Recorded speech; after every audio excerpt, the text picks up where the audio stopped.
বিসমিল্লাহির রহমানির রহিম। আলহামদুলিল্লাহি রাব্বিল আলামিন ওয়াসসালাতু ওয়াসসালামু আলা সাইয়্যিদিল মুরসালিন, আম্মা বাদ।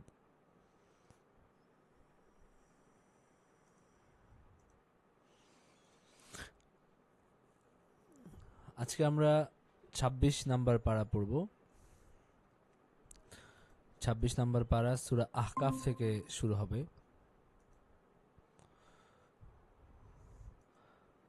সূরা আহকাফের প্রথম রুকুর আলোচ্য বিষয় হলো আল্লাহ আসমান এবং জমিন এবং এই দুয়ের মাঝে অবস্থিত সবকিছু সৃষ্টি করেছেন সত্যের ঘোষণা করতে। যে সকল দেবতাকে মুশরিকরা ডাকে তারা এটাও অবগত নয় যে তাদের আহ্বান করা হচ্ছে। আর কোরআন আল্লাহর বাণী, রাসূল সাল্লাল্লাহু আলাইহি ওয়াসাল্লামের নয়। রাসূল সাল্লাল্লাহু আলাইহি ওয়াসাল্লাম একজন সতর্ককারী মাত্র, মানে তিনি আল্লাহর প্রতিনিধি মাত্র। এছাড়া তিনি কোরআন লেখেন নাই, বা তিনি এই কোরআনের কথাগুলো তার নয়, বরং এটা আল্লাহ তাআলার কথা। আল্লাহ তাআলা বলেন, হামিম তানজিলুল কিতাবি মিনাল্লাহিল আজিজিল হাকিম মা খালাকনাস সামাওয়াতি ওয়াল আরদা ওয়া মা বাইনাহুমা ইল্লা বিল হক ওয়া আজালিম মুসাম্মা ওয়াল্লাযীনা কাফারু আম্মা উনযিরু মুরিদুন। আল্লাহ তাআলা বলেন যে এই কিতাব পরাক্রমশালী প্রজ্ঞাময় আল্লাহর কাছ থেকে অবতীর্ণ। আকাশমণ্ডলী, পৃথিবী এবং তাদের মধ্যবর্তী সমস্ত কিছু আমি যথাযথভাবে নির্দিষ্ট কালের জন্য সৃষ্টি করিয়াছি। কিন্তু কাফেররা তাদেরকে যে বিষয়ে সতর্ক করা হয়েছে তা থেকে মুখ ফিরিয়ে নেয়। ওয়াল্লাযীনা কাফারু আম্মা উনজিরু মুরিদুন, মানে কাফেরদেরকে যে বিষয়ে সতর্ক করা হয়েছে সেই দিক থেকে তারা মুখ ফিরিয়ে নেয়। قل أرأيتم ما تدعون من دون الله أروني ماذا خلقوا من الأرض أم لهم شرك في السماوات قل أرأيتم ما تدعون من دون الله, বলো যে তোমরা আল্লাহর পরিবর্তে যাদেরকে ডাকো তাদের কথা ভেবে, তাদের কথা আহ, কি কি করে দেখো, চিন্তা করে দেখো যে তারা পৃথিবীতে কি সৃষ্টি করছে, মানে পৃথিবীতে তাদের কোনো অবদান, কোনো সক্ষমতার প্রমাণ আসলে আছে কিনা, নাকি তারা আসমান জমিন সৃষ্টির মধ্যে কোনো রকম অংশগ্রহণ তারা করছে। এটা কোনো কিছুই না, মানে কোনোটাই না। না হলো পৃথিবীর কোনো কিছু তারা সৃষ্টি করছে, না আসমান জমিন সৃষ্টিতে তো কোনোভাবেই তাদের কোনো অংশগ্রহণ নাই। এবং পূর্ববর্তী কোনো জ্ঞান, পূর্ববর্তী কোনো কিতাব অথবা মানে এরকম কোনো ভিত্তি আছে কিনা, কোনো দলিল আছে কিনা তাদেরকে পূজা করার, তাদের উপাসনা করার। তো আসলে কোনো আসমানি কিতাব বা কোনো জায়গায় কি আসে নাই এই সমস্ত মূর্তি পূজার নির্দেশনা আসে নাই। কিন্তু এরপরও মানুষ কোত্থেকে এগুলো শিখলো? এটা হলো শয়তানের পক্ষ থেকে কি এই মন্ত্রণাগুলো আসে, এবং শয়তান বারবার মানুষকে বিভিন্ন ধরনের মূর্তি মানুষের সামনে ইয়ে করে, বিভিন্ন ধরনের উপাস্য হাজির করে।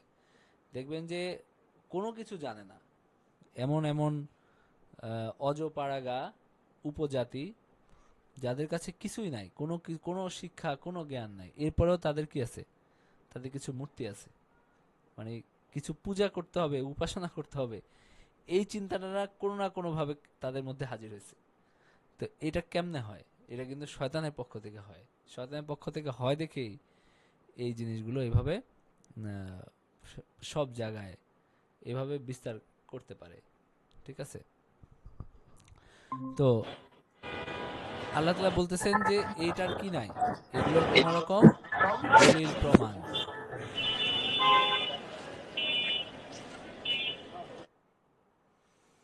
এগুলোর কোন রকম দলিল প্রমাণ অথবা এগুলোর কোন রকম অবদান কিছুই মানুষের মধ্যে নাই।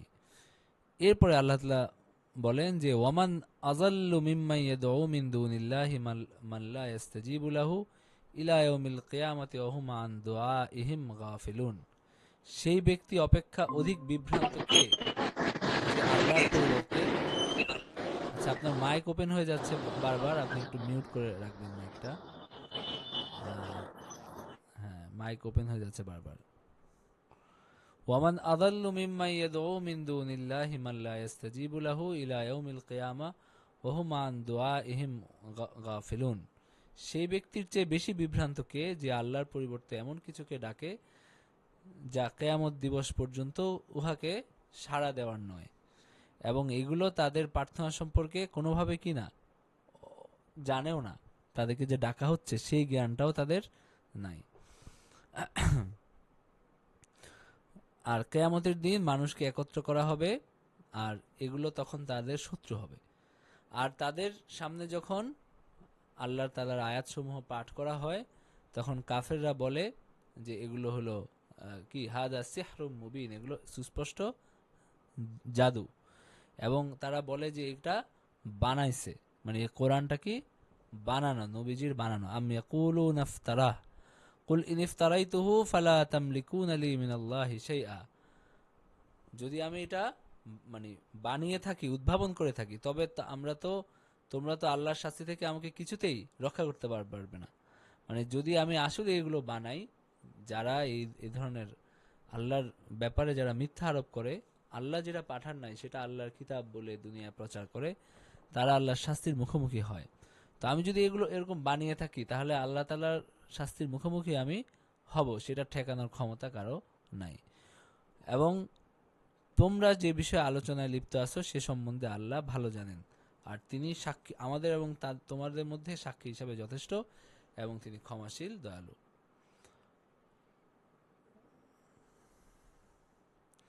বলো, আমি কোনো রাসূল নই, আমি জানি না আমার ও তোমাদের ব্যাপারে কি করা হবে। আমি নতুন রাসূল নাই, মা কুনতু বিদআম মিনার রুসুল। মানে এরকম না যে দুনিয়ায় প্রথম আমি রাসূল হিসেবে আসছি, আমি এমন কিছু না যে দুনিয়ায় প্রথম হচ্ছে। তো সুতরাং আগেও রাসূলরা আসছে, এটার একটা কি আছে, ধারাবাহিকতা আছে, এটা একটা সিলসিলা চলে আসছে। তো আগেও রাসূলরা আসছে, আমি মানে নবী হয়ে অনেক নবীর পরে আমি এখন আসছি, শেষ নবী হিসাবে আমি দুনিয়াতে আসছি। এবং দুনিয়াতে নবী রাসূলদের অনুসারীরাই কি মূল ধারা, তাই না?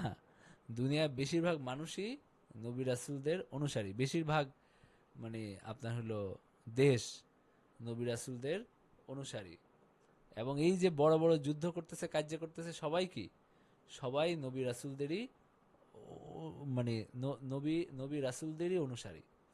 তো নবী রাসূলদের অনুসরণ করে না এই ধরনের মানুষ পৃথিবীতে কোনো মূল ধারা না, এটা হলো সাইড লাইনে থাকে। মূল ধারার যারা সবাই কি নবী রাসূলদের অনুসারী। তো সুতরাং এটা তো কোনো মানে অজানা বিষয় না, বা এটা কোনো নতুন করে বুঝিয়ে দেওয়ারও কিছু নাই যে নবী রাসূল কিভাবে আল্লাহ তাআলার পক্ষ থেকে আসে।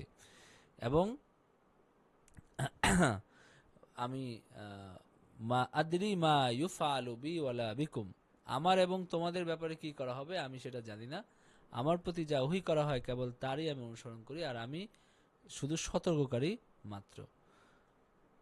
বলো যে তোমরা ভেবে দেখে, মানে তোমরা কি চিন্তা করে করছো যে যদি এই কোরআন আল্লাহর নিকট থেকে অবতীর্ণ হয়ে থাকে, আর তোমরা সেটাতে অবিশ্বাস করো, অথচ বনী ইসরায়েলের একজন এর অনুরূপ কিতাব সম্পর্কে সাক্ষ্য দিয়েছে, মানে তাওরাতের সত্যতা সম্পর্কে সাক্ষ্য দিয়েছে,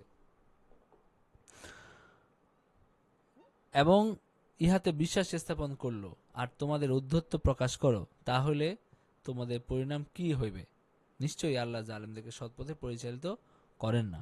তার মানে হলো এই যে যারা পূর্বের কিতাবের জ্ঞান যাদের আছে, তারা তো বুঝবে যে এটা আসলে আল্লাহর কিতাব কিনা। মানে যারা তাওরাত পাঠ করে, যারা তাওরাতের আলেম, তারাও এসে কি কি করছে, তারাও এসে বুঝে শুনে ইসলাম গ্রহণ করছে। এরকম অনেক ঘটনা ঘটছে। তা আল্লাহ তাআলা বলতেছেন যে তা মানে এটা যদি আল্লাহ তাআলার পক্ষ থেকে সত্যিই এসে থাকে, এবং এটার একটা প্রমাণও আছে যে যারা পূর্ববর্তী কিতাব পাঠ করতো, সেটা বড় আলেম, তারাও এসে ইসলাম গ্রহণ করতেছে। তো তোমাদের চিন্তা করে দেখো, যদি তোমরা আহ, তারা ঈমান আনতেছে আর তোমরা কি করতেছো, অহংকার করতেছো, এরকম যদি হয়ে থাকে তাহলে তোমাদের পরিণতি আসলে কেমন হবে। আর আল্লাহ তাআলা জালেমদেরকে সৎপথে পরিচালিত করেন না। তো এইটা ছিল এই সূরা আহকাফের প্রথম রুকু।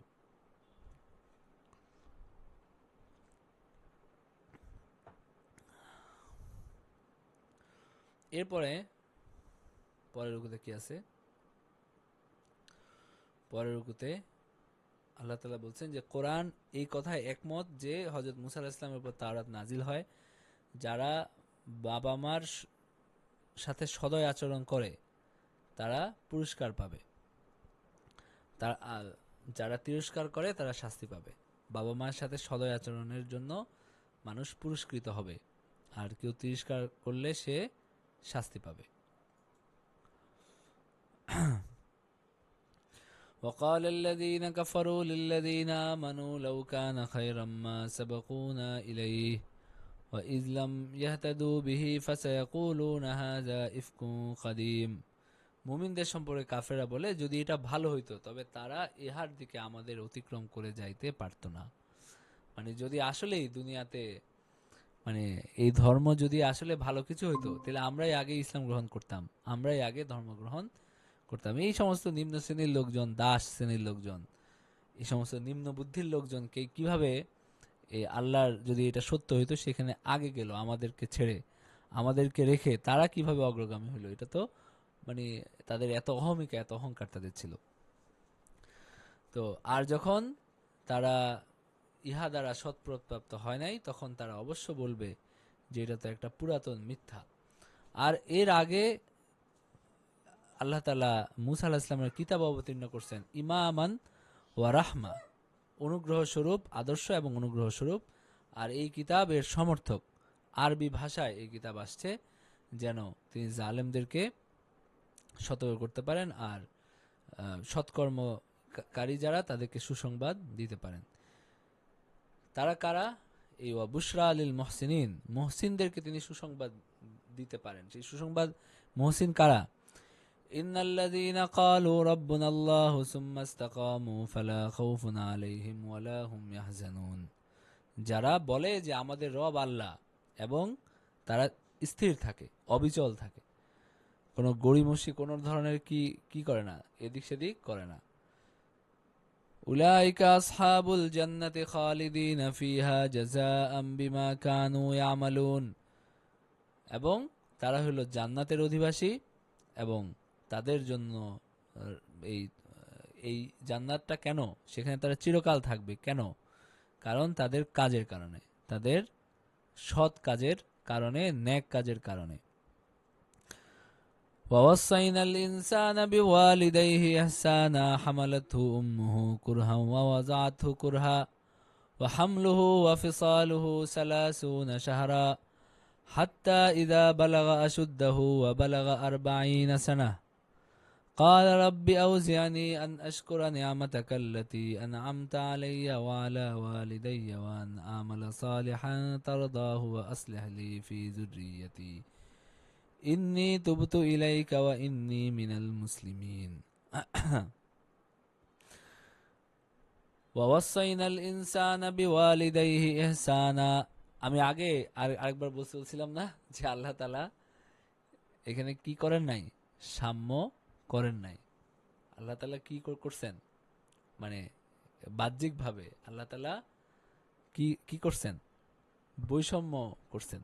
বৈষম্য মানে কি? কাউকে বেশি গুরুত্ব দিছেন, কাউকে কম গুরুত্ব দিছেন। তো আল্লাহ তাআলা তো অন্যায় বৈষম্য করেন নাই, আল্লাহ তাআলা ন্যায় বৈষম্য করছেন, মানে ন্যায্য বৈষম্য করছেন।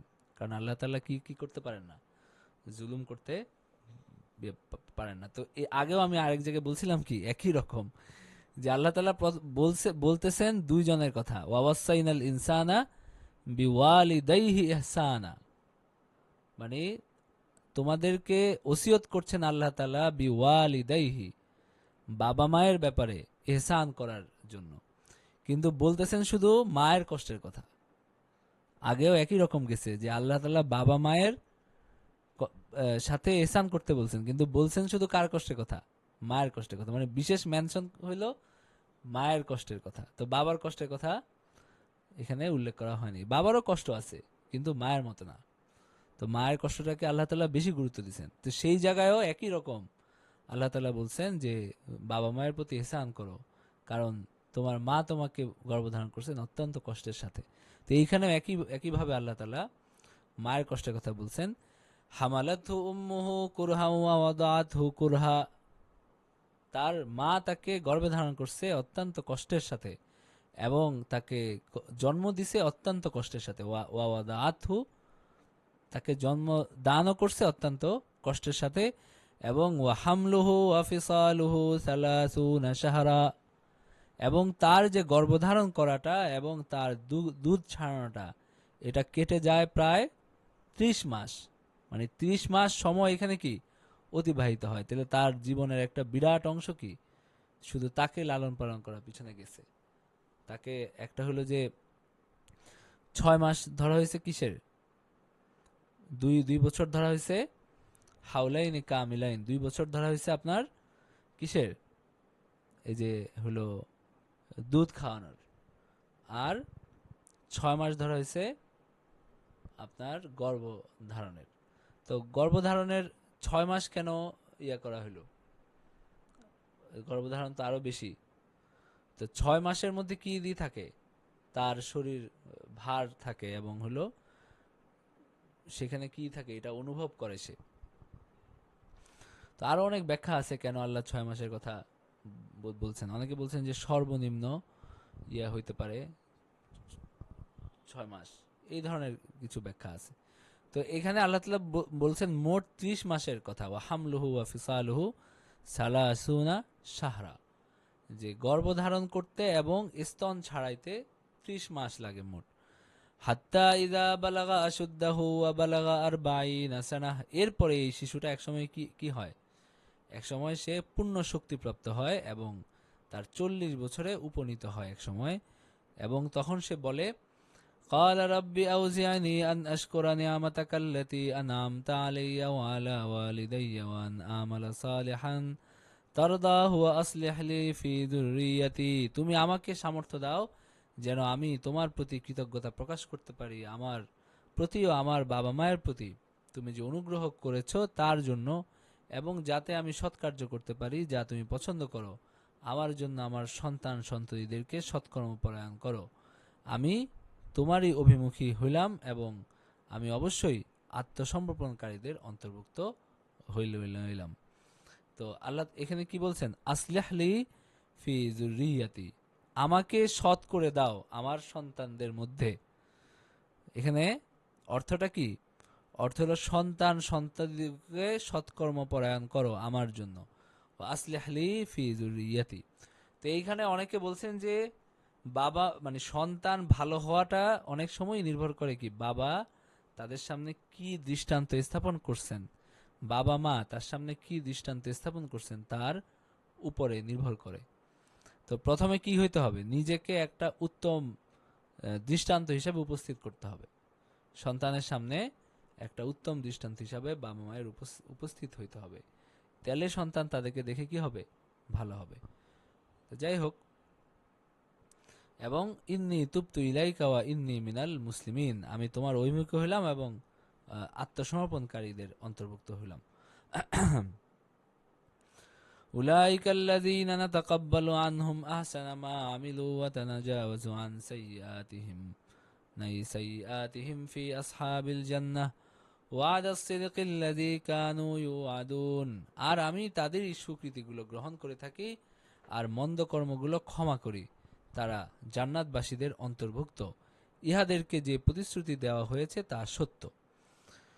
ওয়াল্লাযী ক্বালা লিওয়ালিদাইহি উফফিল লাকুমা আতাইদানিনি আন উখরাজা ওয়া ক্বাদ খালাতিল কুরুনু মিন ক্বাবলি, আর এমন লোক আছে যে তার পিতামাতাকে বলে আফসোস তোমাদের জন্য, তোমরা কি আমাকে এই ভয় দেখাইতে চাও যে আমি পুনরুত্থিত হইব, যদিও আমার পূর্বে বহু পুরুষগত হয়েছে। তখন তার পিতামাতা আল্লাহর নিকট ফরিয়াদ করে বলে আতাইদানিনি আন উখরাজা ওয়া ক্বাদ খালাতিল কুরুনু মিন ক্বাবলি ওয়া হুমা ইস্তাগীসানিল্লাহা ওয়াইলাকা আমিন ইন্না ওয়াদাল্লাহি হাক্কুন ফায়াকুলু মা হাযা ইল্লা আসাতীরুল আউয়ালিন। পিতামাতা আল্লাহর কাছে ফরিয়াদ করে কি বলে যে দুর্ভোগ তোমার জন্য, তুমি বিশ্বাস স্থাপন করো, আল্লাহর প্রতিশ্রুতি অবশ্যই সত্য। কিন্তু সে বলে যে ইহা তো অতীতকালের উপকথা ব্যতীত আর কিছুই না। মানে বাবা মা তাকে সৎকর্ম করতে বলে কিন্তু সে এই কুফরের উপরে থাকে। উলাইকাল্লাযীনা হাক্কা আলাইহিমুল কাওলু ফি উমামিন ক্বাদ খালাত মিন ক্বাবলিহিম মিনাল জিন্নি ওয়াল ইনস ইন্নাহুম কানু খাসিরিন ওয়ালিকুল্লি দারাজাতুম মিম্মা আমিলু ওয়ালিউওয়াফিয়াহুম আমালাহুম ওয়া হুম লা ইউযলামুন। আল্লাহ তাআলা বলতেছেন যে এদের ব্যাপারেই আমার আমার কথা সত্য হয়ে গেছে যে পূর্বে জিন মানব সম্প্রদায় গত হয়েছে তাদের মতো ইহাদের প্রতিও আল্লাহর উক্তি সত্য হয়েছে। তারা ক্ষতিগ্রস্ত। তারা কি হয়েছে? তারা ক্ষতিগ্রস্ত হয়েছে এবং তারা জান্নাতের অধিবাসী হিসাবে নিজেদেরকে প্রস্তুত করছে। ওয়ালিকুল্লিন দারাজাতুম মিম্মা আমিলু, প্রত্যেকের মর্যাদা অনুযায়ী তাদের মানে প্রত্যেকের মর্যাদা অনুযায়ী, ওয়ালিকুল্লিন দারাজাত প্রত্যেকের মর্যাদা তার কর্ম অনুযায়ী, ওয়ালিউওয়াফিয়াহুম আমালাহুম আল্লাহ প্রত্যেকের কর্মের পূর্ণ প্রতিফল দিবেন এবং তাদের প্রতি অবিচার করা হইবে না। ওয়ায়াউমা ইউরাদুল্লাযীনা কাফারু আলান নারি আযহাবতুম তাইয়্যিবাতিকুম ফি হায়াতিকুমুদ দুনিয়া ওয়াস্তামতা'তুম বিহা ফালইয়াউমা তুজজাউনা আযাবাল হুনি বিমা কুনতুম তাস্তাকবিরুনা ফিল আরদি বিগাইরিল হক ওয়া বিমা কুনতুম তাফসুকুন।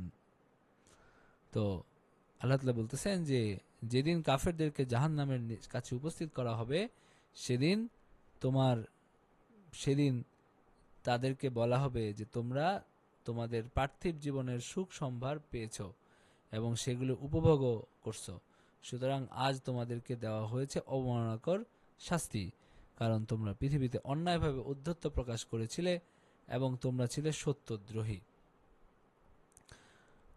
কোনো প্রশ্ন আছে কারো?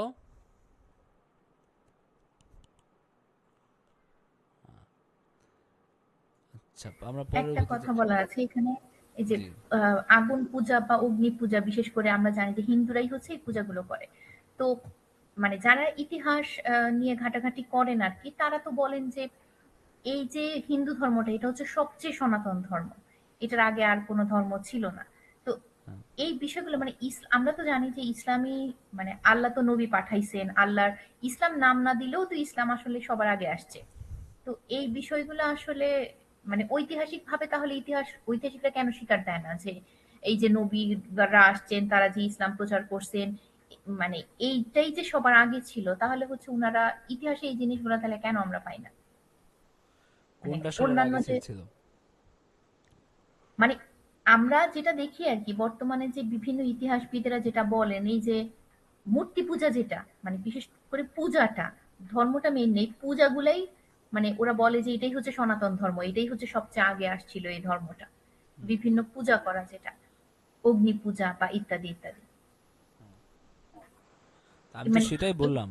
আমি তো সেটাই বললাম যে এই এই যে এগুলা ছড়াইছে, এই ব্যাপারগুলা যে প্রচলিত হয়েছে কেমনে হলো, মানে পৃথিবীর প্রত্যেকটা জনগোষ্ঠীর মধ্যে যে এই পূজার একটা প্রচলন ঘটছে, যাদের কাছে শিক্ষার আলো পৌঁছে নাই, কোনো কিছু পৌঁছে নাই, সেখানেও যে কোনো না কোনো ফর্মে একটা পূজা চালু হয়ে গেছে, এটা শয়তানের প্রভাব ছাড়া এটা কেমনে হওয়ার মতো মানে ইয়ে তো নাই, সূত্র তো নাই। একই রকম একইভাবে সব জায়গায় এই দেখবেন যে এই হয় আগুন পূজা করতেছে, নয়তো একটা গাছ পূজা করতেছে, নয়তো একটা পাথর পূজা করতেছে, কিছু না কিছু তারা পূজা করতেছেই।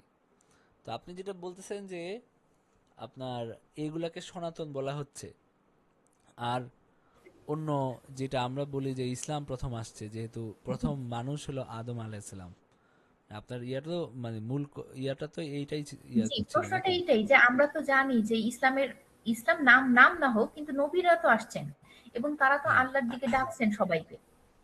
এই না, জিনিসটা নিয়ে নবীরা কনফ্লিক্ট। আসছেন, নবীরা আসছেন, আবার কি হয়েছে, সবকিছু ধ্বংসও হয়ে গেছে। যেমন হজরত আদম আলাহ ইসলামের সময় তিনি মানে ইয়ে নিয়ে আসছেন, কিন্তু যখন হজরত নূহ আলাহ ইসলাম আসছেন, তখন আপনারা কোরআনের বর্ণনা পড়লেই বুঝবেন যে ওই সময়ের মধ্যে পুরা মানব গোষ্ঠী কি হয়ে গেছে, শয়তানের মানে ধোকার মধ্যে পড়ে পুরা মানব গোষ্ঠী হয়ে গেছে হলো এই মূর্তি পূজক। ঠিক আছে? তো যখন হজরত নূহ আলাইহিস সালাম আসছেন, তার মানে আদম আলাইহিস সালামের বহু শত বছর পরে হজরত নূহ আলাইহিস সালাম আসছেন। আমরা তো খুব অল্প পরিসরের মধ্যে আমরা পড়ি যে উনি আসছেন, এরপরে উনি আসছেন। তা আমাদের কাছে এরকম অনেক সময় বিভ্রম হইতে পারে যে হয়তো তার কিছুদিন পরেই হজরত নূহ আলাইহিস সালাম আসছেন, ব্যাপারটা এরকম না। বরং বহুকাল পরে, হযরত আদম আলাইহিস সালামের বহুকাল পরে হযরত নূহ আলাইহিস সালাম আসছেন। এবং তার সময়ে এই বর্ণনা, কোরআনে বর্ণনা পড়লে বোঝা যাবে যে তার সময়ে আপনার হলো সব মানুষ হলো কাফের, এবং তার সাথে গুটি কয়েক মানুষ ইসলাম গ্রহণ করছিল। তো সেইটার মধ্যে আবার কি হয়েছে, তাদেরকে নিয়ে তিনি হলো নৌকায় উঠে গেছেন এবং পুরাটা দুনিয়া ধ্বংস করে দেওয়া হয়েছে। এরপরে আবার হযরত নূহ আলাইহিস সালামের সন্তানদের মাধ্যমে দুনিয়া আবার আবাদ হয়েছে। সেটা আবার কতদিনে হয়েছে? বহু দিনে হয়েছে, মানে বহু কাল ধরে হয়েছে। তো সেটা সেই রকম আবার বিভিন্ন জায়গায়, ভারতে কেউ আসছে, কেউ হলো ইউরোপে গেছে, কেউ হলো আফ্রিকায় গেছে। হযরত নূহ আলাইহিস সালামের বিভিন্ন সন্তানরা এইভাবে সারা দুনিয়ার ছড়ায় পড়ছে এবং এইভাবে আবাদ হয়েছে। তো সেইখানে আপনার আহ, যেহেতু এটা যেহেতু অজ্ঞতা প্রসূত এই ইয়াটা, এই কারণে এটাকে মনে হয় যে সনাতন, ঠিক আছে? কিন্তু এটা অজ্ঞতা প্রসূত দেখি এটা কিন্তু আসলে সনাতন না, মানে অনেক আগে থেকে চলে আসতেছে এরকম না। কারণ আপনি যদি ভারতের ইতিহাসও দেখেন যে কতদিন ধরে, মানে সবচেয়ে আগে কোনটা পাওয়া যায় যে কতদিন ধরে মানুষ মূর্তি পূজা করে, তো তার আগে পৃথিবীর অন্যান্য অংশে কি যে আল্লাহর ইবাদত হয় নাই, এটা কিন্তু বলা যায় না। বরং অন্যান্য অংশে আল্লাহর ইবাদত হয়েছে, সেটার চিহ্ন আছে। তো এখানে ধরেন 1000 বছর ধরে মূর্তি পূজা হয়েছে দেখে এটাই সবচেয়ে পুরনো দিনের জিনিস, এটা এটা তো ঠিক না। আর আরেকটা বিষয় হলো যে যেটা যেটার মধ্যে জ্ঞানের ছাপ আছে, সভ্যতার ছাপ আছে, সেটাকে আমরা কি মনে হয়, আমাদের কাছে নতুন মনে হয়। আর সেটা তো আপডেট হচ্ছে, তাই না? যেমন হযরত নূহ আলাইহিস সালামের ধর্ম কি ছিল সেটা তো আমাদের কাছে নাই। কেন নাই? কারণ হলো সেটা তো আপডেট হয়ে হয়ে হযরত মুসা আলাইহিস সালাম পর্যন্ত আসছে, হযরত ঈসা আলাইহিস সালাম পর্যন্ত আসছে, এরপর আবার নবীজি পর্যন্ত আসছে। তো সেগুলোর মধ্যে কি হয়েছে, মানে আপগ্রেড হয়েছে, সেগুলো আপগ্রেড হয়ে হয়ে।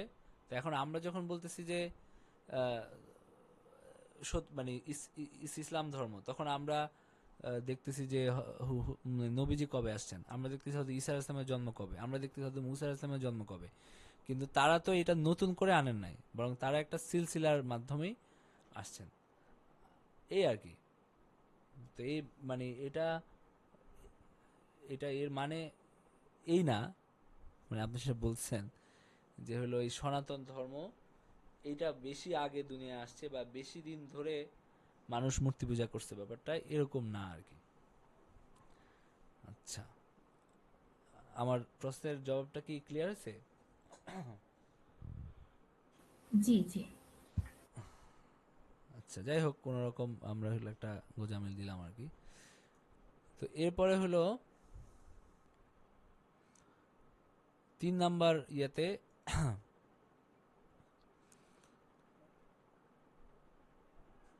কিছু কিছু জিনিস হলো আমাদের কিছু চিহ্ন আমরা পাই, যেমন হযরত সালেহ ইসলামের জাতির কিছু চিহ্ন, সামুদের কিছু চিহ্ন আমরা এখনো দেখি। কিন্তু হযরত নূহ আলাইহিস সালামের কথা যদি আমরা বলি, হযরত নূহ আলাইহিস সালামের কিভাবে কি হয়েছে সেই চিহ্ন কিন্তু আমাদের কাছে নাই, কিছুই নাই। এরপরে এই যে এখানে আদ জাতির কথা বলা হয়েছে, আদ জাতিরও কিন্তু কোনো চিহ্ন দুনিয়াতে আমরা করতে পারি না যে কোথায় তারা ছিল, কিভাবে ধ্বংস হয়েছে। যদিও লূত আলাইহিস সালামের জাতির ধ্বংসাবশেষ আবার আমরা পাই, তাদের ধ্বংসাবশেষ আমরা ওই যে মৃত সাগর, এটা আমরা পাই। তো এই আর কি। আচ্ছা, এখানে আল্লাহ তাআলা 3 নম্বর বলছেন যে আদ জাতি আল্লাহর আহ্বান অস্বীকার করে, ফলে তারা ধ্বংস হয়ে যায়, এই বিষয়টা এখানে আসছে। ওয়াজকুর আখা আদিন ইজ আনজারা কওমাহু বিল আহকাফি ওয়াকাদ খালাতিন নুযুরু মিন বাইনি ইয়াদাইহি ওয়া মিন খালফিহি আল্লা তা'বুদু ইল্লাল্লাহ ইন্নী আখাফু আলাইকুম আযাবা ইয়াউমিন আযীম। স্মরণ করো আদ সম্প্রদায়ের ভ্রাতা মানে কে? হযরত হুদ আলাইহিস সালাম। আদ, ওয়াজকুর আখা আদিন ইজ আনজারা কওমাহু বিল আহকাফি, যার পূর্বে এবং পরেও সতর্ককারীরা এসেছিল, সে তাহার আহকাফবাসী সম্প্রদায়কে সতর্ক করেছিল এই বলে যে তোমরা আল্লাহ ব্যতীত কারো ইবাদত করিও না, আমি তোমাদের জন্য এক মহা দিবসের শাস্তির আশঙ্কা করিতেছি। ক্বালু আজিতানা লিতাফিকানা আন আলিহাতিনা ফাতিনা বিমা তাইদুনা ইন কুনতা মিনাস সাদিকিন। তারা তখন বলল যে আজিতানা লিতাফিকানা আন আলিহাতিনা। তারা বলেছিল যে তুমি কি আমাদের থেকে দেব দেবীগুলোকে পূজা হইতে নিবৃত্ত করতে মানে আসছো? তুমি সত্যবাদী হলে আমাদেরকে যার ভয় দেখাইতেছো তা নিয়ে আসো, মানে তো এই শাস্তি টাস্তি যা আছে এগুলো নিয়ে আসো। قال إنما العلم عند الله وأبلغكم ما أرسلت به ولكني أراكم قوما تجهلون। তিনি বললেন যে আল্লাহ তাআলা জানেন, আমি শুধু তোমাদের কাছে এটা পৌঁছে দিচ্ছি, আর আমি দেখতেছি তোমরা কি একটা মূর্খ সম্প্রদায়, তোমরা যে ধরনের কথাবার্তা বলো, নিয়ে আসো টি আসো এগুলো, তার মানে বোঝা যায় কি তোমাদের কোনো জ্ঞান নাই। فلما رأوه عارضا مستقبل أوديتهم قالوا هذا عارض ممطرنا بل هو ما استعجلتم به ريح فيها عذاب أليم। তারপর যখন তারা তাদের উপত্যকার দিকে মেঘ আসতে দেখলো, এর অনেক দিন পরে, মানে আপনারা এর বর্ণনা পড়ে মনে করবেন না যে সকালে দাওয়াত দেওয়া হয়েছে বিকালে শাস্তি চলে আসছে। বহুদিন দাওয়াত দেওয়ার পরে তো যখন মেঘ চলে আসলো তখন তারা বলল যে এই মেঘ তো আমাদের বৃষ্টি দান করবে। হুদ আলাইহিস সালাম বললেন, ইহাই সেটা যেটা তোমরা ত্বরান্বিত করতে চেয়েছো, সেই শাস্তি এই মেঘের ভিতরে আসছে। এক ঝড়, ইহাতে রয়েছে কঠিন শাস্তি। তুদাম্মিরু কুল্লা শাইইন বিআমরি রাব্বিহা ফাসবাহু লা ইউরা ইল্লা মাসাকিনুহুম। আল্লাহর নির্দেশে ইহা সমস্ত কিছুকে ধ্বংস করে দিবে। তারপর তাদের পরিণাম এই হইল যে তাদের বসতগুলো ছাড়া আর কিছুই রইল না। এইভাবে আমি অপরাধী সম্প্রদায়কে প্রতিফল দিয়ে থাকি।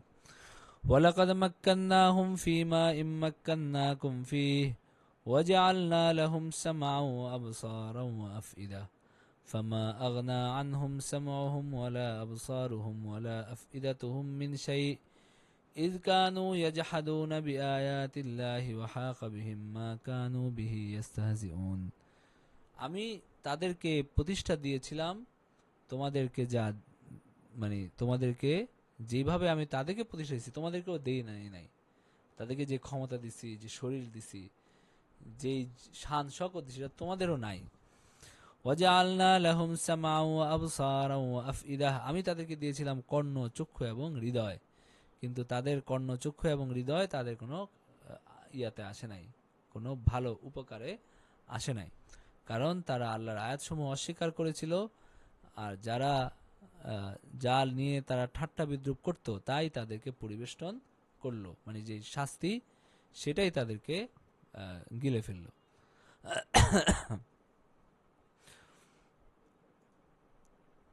4 নম্বর রুকুতে আল্লাহ তাআলা বলছেন যে কোনো দেবতা মানুষকে আল্লাহর ক্রোধ থেকে রক্ষা করতে পারবে না। একদল জিন কোরআন তেলাওয়াত শুনে ইসলাম গ্রহণ করে এবং তাদের জাতিতে ধর্মপ্রচারকের কাজ করে। আল্লাহর বাণী প্রচারে অগ্রসর হতে থাকো এবং অবিশ্বাসীদের সাথে ধৈর্য ধারণ করো। ওয়ালাকাদ আহলাকনা মা হাওলাকুম মিনাল কুরা ওয়া সাররাফনাল আয়াতি লাআল্লাহুম ইয়ারজিউন ফালাউলা নাসরাহুমুল্লাযীনা ইত্তাখাযু মিন দুনিল্লাহি কুরবানান আলিহা বাল যাল্লু আনহুম ওয়া যালিকা ইফকুহুম ওয়া মা কানু ইফতারুন। তারা আল্লাহর সান্নিধ্য লাভের জন্য আল্লাহর পরিবর্তে যাদেরকে ইলাহ রূপে গ্রহণ করেছিল তারা তাদেরকে সাহায্য করল না কেন? বস্তুত তাদের ইলাহগুলো তাদের নিকট হইতে অন্তর্হিত হয়ে পড়ল। তাদের মিথ্যা ও অলীক উদ্ভাবনের পরিণাম এরকমই। তো এই যে আল্লাহ তাআলা বলছেন কিসের কথা, যে আমি তাদেরকে ধ্বংস করেছিলাম তোমাদের চতুষ্পার্শ্ববর্তী জনপদ সমূহ, আমি তাদেরকে বিভিন্নভাবে আমার নিদর্শনগুলি বিবৃত করেছিলাম যেন তারা ফিরে আসে, কিন্তু তারা কি করে নাই, ফিরে আসে না, এবং যখন আল্লাহর শাস্তি আসছে তখন আর কিছুই তাদের কোনো কাজে আসে নাই। وإذ صرفنا إليك نفرا من الجن يستمعون القرآن فلما حضروه قالوا أنصتوا فلما قضي ولوا إلى قومهم منذرين। স্মরণ করো, আমি তোমার প্রতি আকৃষ্ট করেছিলাম একদল জিন, তারা কোরআন শুনছে এবং যখন তারা উপস্থিত হয়েছে তারা বলছে যে চুপ করে শুনো। ফালাম্মা কুদিয়া ওয়াল্লাউ ইলা কওমিহিম মুনজিরিন। আর যখন কোরআন পাঠ শেষ হয়েছে তখন তারা তার সম্প্রদায়ের কাছে ফিরে গেছে সতর্ককারী রূপে। قالوا يا قومنا إنا سمعنا كتابا أنزل من بعد موسى مصدقا لما بين يديه إلى الحق وإلى طريق مستقيم। তারা বলল যে হে আমাদের কওম, ইন্না সামিআনা কিতাবান, আমরা একটা কিতাব শুনছি, উনজিলা মিন বাদি মূসা, যেটা মুসার পরে নাজিল হয়েছে। মুসার উপরে যে কিতাব নাজিল হয়েছে এরপরে আরেকটা কিতাব নাজিল হয়েছে যেটা এগুলোকে সত্যায়ন করে। ইনজিল এবং তাওরাত এগুলোকেও আল্লাহর কিতাব হিসাবে স্বীকৃতি দেয় এবং সত্যের দিকে পথ দেখায়। ওয়াইলা তারিকে মুস্তাকিম, এবং সরল পথের দিকে পরিচালিত করে। ইয়া কওমানা আজিবু দাঈয়াল্লাহি ওয়া আমিনু বিহি, হে আমাদের সম্প্রদায়, তোমরা হলো আহ্বানকারীদের প্রতি সাড়া দাও এবং আমার প্রতি বিশ্বাস স্থাপন করো। আল্লাহ তোমাদের পাপ ক্ষমা করবেন এবং কঠিন শাস্তি থেকে কি করবেন, তোমাদেরকে রক্ষা করবেন। ওয়ামান লা ইউজিব দাঈয়াল্লাহি ফালাইসা বিমুজিজিন ফিল আরদ, তো যারা কেউ যদি আল্লাহর দিকে আহ্বানকারীর প্রতি সাড়া না দেয়, সে পৃথিবীতে আল্লাহর অভিপ্রায় ব্যর্থ করতে পারবে না এবং আল্লাহ ব্যতীত তাদের কোনো সাহায্যকারী থাকবে না। ইহারা সুস্পষ্ট বিভ্রান্তিতে আছে। তো এই যে জিনরা কি করছে, জিনরা দূর কোনো দেশ থেকে যাওয়ার সময় প্রতিমধ্যে কোরআন শুনছে। যেমন সূরা জিনেও এরকম আছে যে ইন্না, এই যে একদল জিন হঠাৎ করে কোরআন শুনছে এবং তারা বলছে যে ইন্না সামিআনা কুরআনান আজাবা, আমরা খুব আশ্চর্য একটা কোরআন শুনছি। তো এখানেও তারা দেখবেন যে একইভাবে বলতেছে যে আমরা খুব আশ্চর্য একটা কোরআন শুনছি। তো তার মানে কি, তার মানে হলো মানে আরবে সম্ভবত জিনরা লোকালয়ে থাকতো কম আর কি। জিন বাইরে, লোকালয়ের বাইরে থাকতো, মাঝে মধ্যে আসা যাওয়া পথে। যেমন এটা একটা ঘটনায় যেখানে নবীজি এক উপত্যকায়, মানে একটা জনমানবহীন উপত্যকায়, বোধহয় তায়েফ থেকে ফেরার পথে তিনি তখন নামাজ পড়তেছিলেন, তখন কোরআন পড়তেছিলেন, তখন জিনরা শুনছে। তার মানে লোকালয়ের ভিতরে তাদের অত অবাধ যাতায়াত কি হয় নাই, ওইটা ছিল এরকম। কোরআনের বর্ণনায় এরকম বোঝা যায় না, বরং কোরআনের বর্ণনায় কি কি বোঝা যায়, বোঝা যায় যে বোধহয় বাইরের, লোকালয়ের বাইরে তাদের একটা দেশ আছে, সেখানে তারা, সেখান থেকে তারা আসা যাওয়ার পথে তারা কোরআন শুনছে, আবার সেখানে তারা ফিরে গিয়ে কি করছে, তাদেরকে সতর্ক করছে। এবং দীর্ঘ দিন নবুয়ত পাওয়ার পরে, মানে নবীজি ইসলাম প্রচার করার পরে তারপরে তারা জানতে পারছে। তো তারা তো গায়েব জানে না, এটাও বোঝা যায়। এবং হলো তারা যে লোকালয়ের সাথে অনেক বেশি সম্পর্কিত, এটাও বোঝা যায় না। তো এরকম আর কি। কিন্তু আমাদের দেশে কি হয়, আমাদের দেশে তো চিপায় চাপায় ভূত, মানে জিনের তো আমাদের মগ ডালে জিন থাকে, বাড়ির চিপায় জিন থাকে, তারপরে ছাদে জিন থাকে। তো এই আমাদের দেশের জিনগুলো কি, এটা ভদ্রতা বোধ কম, এবং তাদের নিজেদের, এগুলা সব হইলো ছাপড়ি টাইপ জিন আর কি। তো তাদের নিজেদের জায়গা টাগা কম। তো এরকমই মনে হয় আর কি। আচ্ছা, এরপরে হলো, তারা এভাবে সতর্ক করলো। আল্লাহ তাআলা বলতেছেন যে তারা কি অনুধাবন করে না যে আল্লাহ যিনি আকাশমণ্ডল ও পৃথিবী সৃষ্টি করেছেন এবং এই সকল সৃষ্টিতে কোনো ক্লান্তিবোধ করেন নাই, তিনি মৃতের জীবন দান করতে সক্ষম। আর যেদিন কাফেরদেরকে উপস্থিত করা হবে জাহান্নামের কাছে, সেদিন তাদেরকে বলা হবে যে এটা কি সত্য নয়? তারা বলবে আমাদের প্রতিপালকের শপথ, এটা সত্য। তখন তাদেরকে বলা হবে তোমরা শাস্তি আস্বাদন করো, এখন আর কি নাই, এখন আর কোনো লাভ নাই। ফাসবির কামা সাবারা উলুল আজমি মিনার রুসুলি ওয়ালা তাস্তাজিল লাহুম কান্নাহুম ইয়াউমা ইয়ারাউনা মা ইউআদুনা লাম ইয়ালবাসু ইল্লা সাআতাম মিনান নাহার বালাগ ফাহাল ইহলাকু ইল্লাল কওমুল ফাসিকুন। অতএব তুমি ধৈর্য ধারণ করো যেমন ধৈর্য ধারণ করেছিলেন দৃঢ় প্রতিজ্ঞ রাসূলগণ, আর তুমি তাদের জন্য তাড়াহুড়া করার কোনো প্রয়োজন নাই। তাদেরকে যে বিষয়ে সতর্ক করা হয়েছে তা যেদিন তারা প্রত্যক্ষ করবে, সেদিন তাদের মনে হবে তারা যেন দিবসের এক দণ্ডের বেশি পৃথিবীতে অবস্থান করে নাই। আমরা আগেও এর বর্ণনা পড়ে আসছি।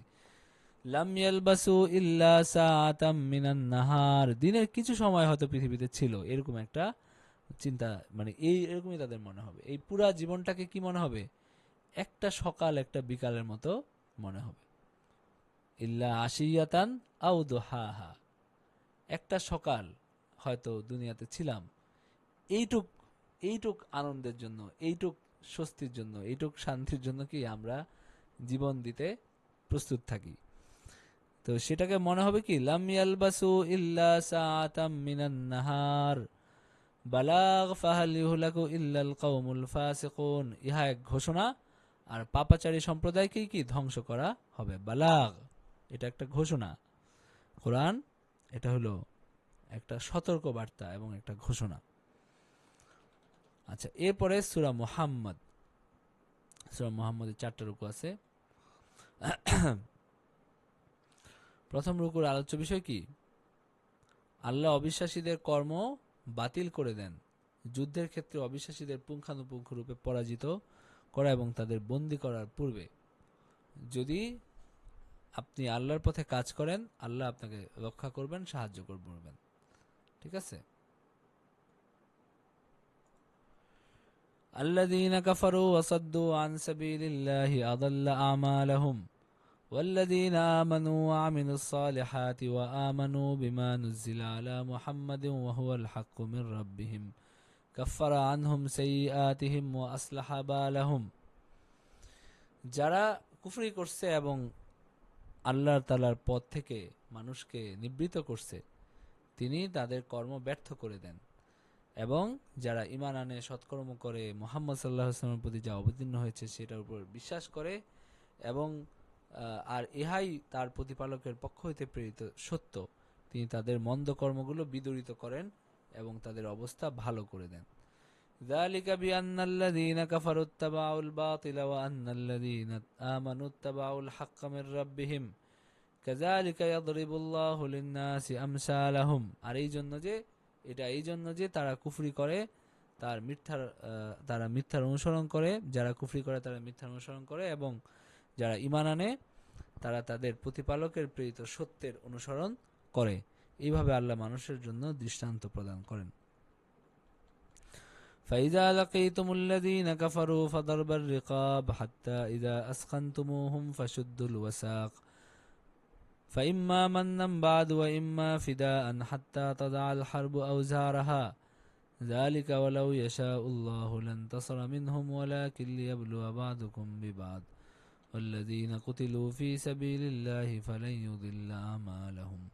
আল্লাহ তাআলা বলতেছেন যে তোমরা যখন কাফেরদের সাথে যুদ্ধে মোকাবেলা করো তখন তাদের গর্দানে আঘাত করো, পরিশেষে যখন তোমরা তাদেরকে সম্পূর্ণরূপে পরাভূত করে ফেলবে তখন তাদেরকে কোষে বাঁধবে, আর তারপর হয় অনুকম্পা নয় মুক্তিপণ। তোমরা জিহাদ চালাইবে যতক্ষণ না যুদ্ধ তার অস্ত্র নামিয়ে ফেলে। এটাই বিধান। এটা এই জন্য যে আল্লাহ ইচ্ছা করলে তাদেরকে শাস্তি দিতে পারতেন, কিন্তু তিনি চান তোমাদের একজনকে অপরের দ্বারা পরীক্ষা করতে। আর যারা আল্লাহর পথে নিহত হয় তিনি কখনো তাদের কর্ম বিনষ্ট হইতে দেন না। তার মানে আল্লাহ তাআলা চাইলে আল্লাহ তাআলা গায়েবীভাবে শাস্তি দিতে পারতেন, কিন্তু আল্লাহ তাআলা কি করেন? তোমাদের মাধ্যমেই তাদেরকে আল্লাহ তাআলা শাস্তি দেন। তিনি তাদেরকে সৎপথে পরিচালিত করেন এবং তাদের অবস্থা ভালো করে দেন। তিনি তাদেরকে দাখিল করবেন জান্নাতে। ওয়াইদখিলুহুমুল জান্নাতু আররাফাহা লাহুম, যার কথা তিনি তাদেরকে জানাইয়াছিলেন। ইয়া আইয়ুহাল্লাযীনা আমানু ইন তানসুরুল্লাহা ইয়ানসুরকুম ওয়া ইউসাব্বিত আকদামাকুম ওয়াল্লাযীনা কাফারু ফাতাসাল লাহুম ওয়া আদাল্লা আমালাহুম। মানে আল্লাহ তোমাদেরকে সাহায্য করবেন এবং তোমাদের অবস্থান কি দৃঢ় করবেন, আর যারা কুফরি করছে তাদের জন্য রয়েছে দুর্ভোগ এবং তিনি তাদের কর্ম ব্যর্থ করে দিবেন। যালিকা বিআন্নাহুম কারিহু মা আনজালাল্লাহু ফাআহবাতা আমালাহুম। এটা এই জন্য যে আল্লাহ যা অবতীর্ণ করছিলেন সেটা তারা অপছন্দ করে, ফলে আল্লাহ তাদের কর্ম নিষ্ফল করে দেন। তারা কি পৃথিবীতে পরিভ্রমণ করে না এবং দেখে নাই যে এখানে পূর্ববর্তীদের পরিণাম কি হয়েছে? আল্লাহ তাদেরকে ধ্বংস করেছেন এবং কাফেরদের জন্য রয়েছে অনুরূপ এই ইয়াটা কি আছে, এই পরিণতি কাফের জন্য অপেক্ষা করছে। যালিকা বিআন্নাল্লাহা মাওলাল্লাযীনা আমানু ওয়া আন্নাল কাফিরিনা লা মাওলা লাহুম। এটা এই জন্য যে আল্লাহ মুমিনদের অভিভাবক এবং কাফেরদের কোনো অভিভাবক নাই। 2 নম্বর রুকুতে আল্লাহ তাআলা বলছেন যে বিশ্বাসীরা নিজ প্রবৃত্তির দাসত্ব করে না। জান্নাত ও জাহান্নামের দৃষ্টান্ত দ্বিমুখী হলো তারা যাদের অন্তরে আল্লাহ মোহর মেরে দিয়েছেন।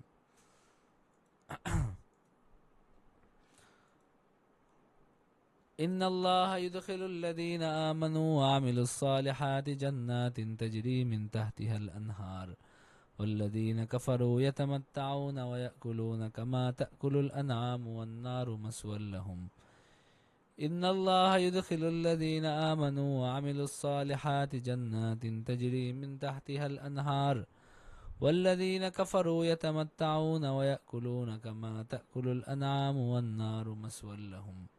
যারা ঈমান আনে এবং সৎকর্ম করে আল্লাহ তাদেরকে দাখিল করবেন জান্নাতে, যার নিম্ন দেশে নদী প্রবাহিত।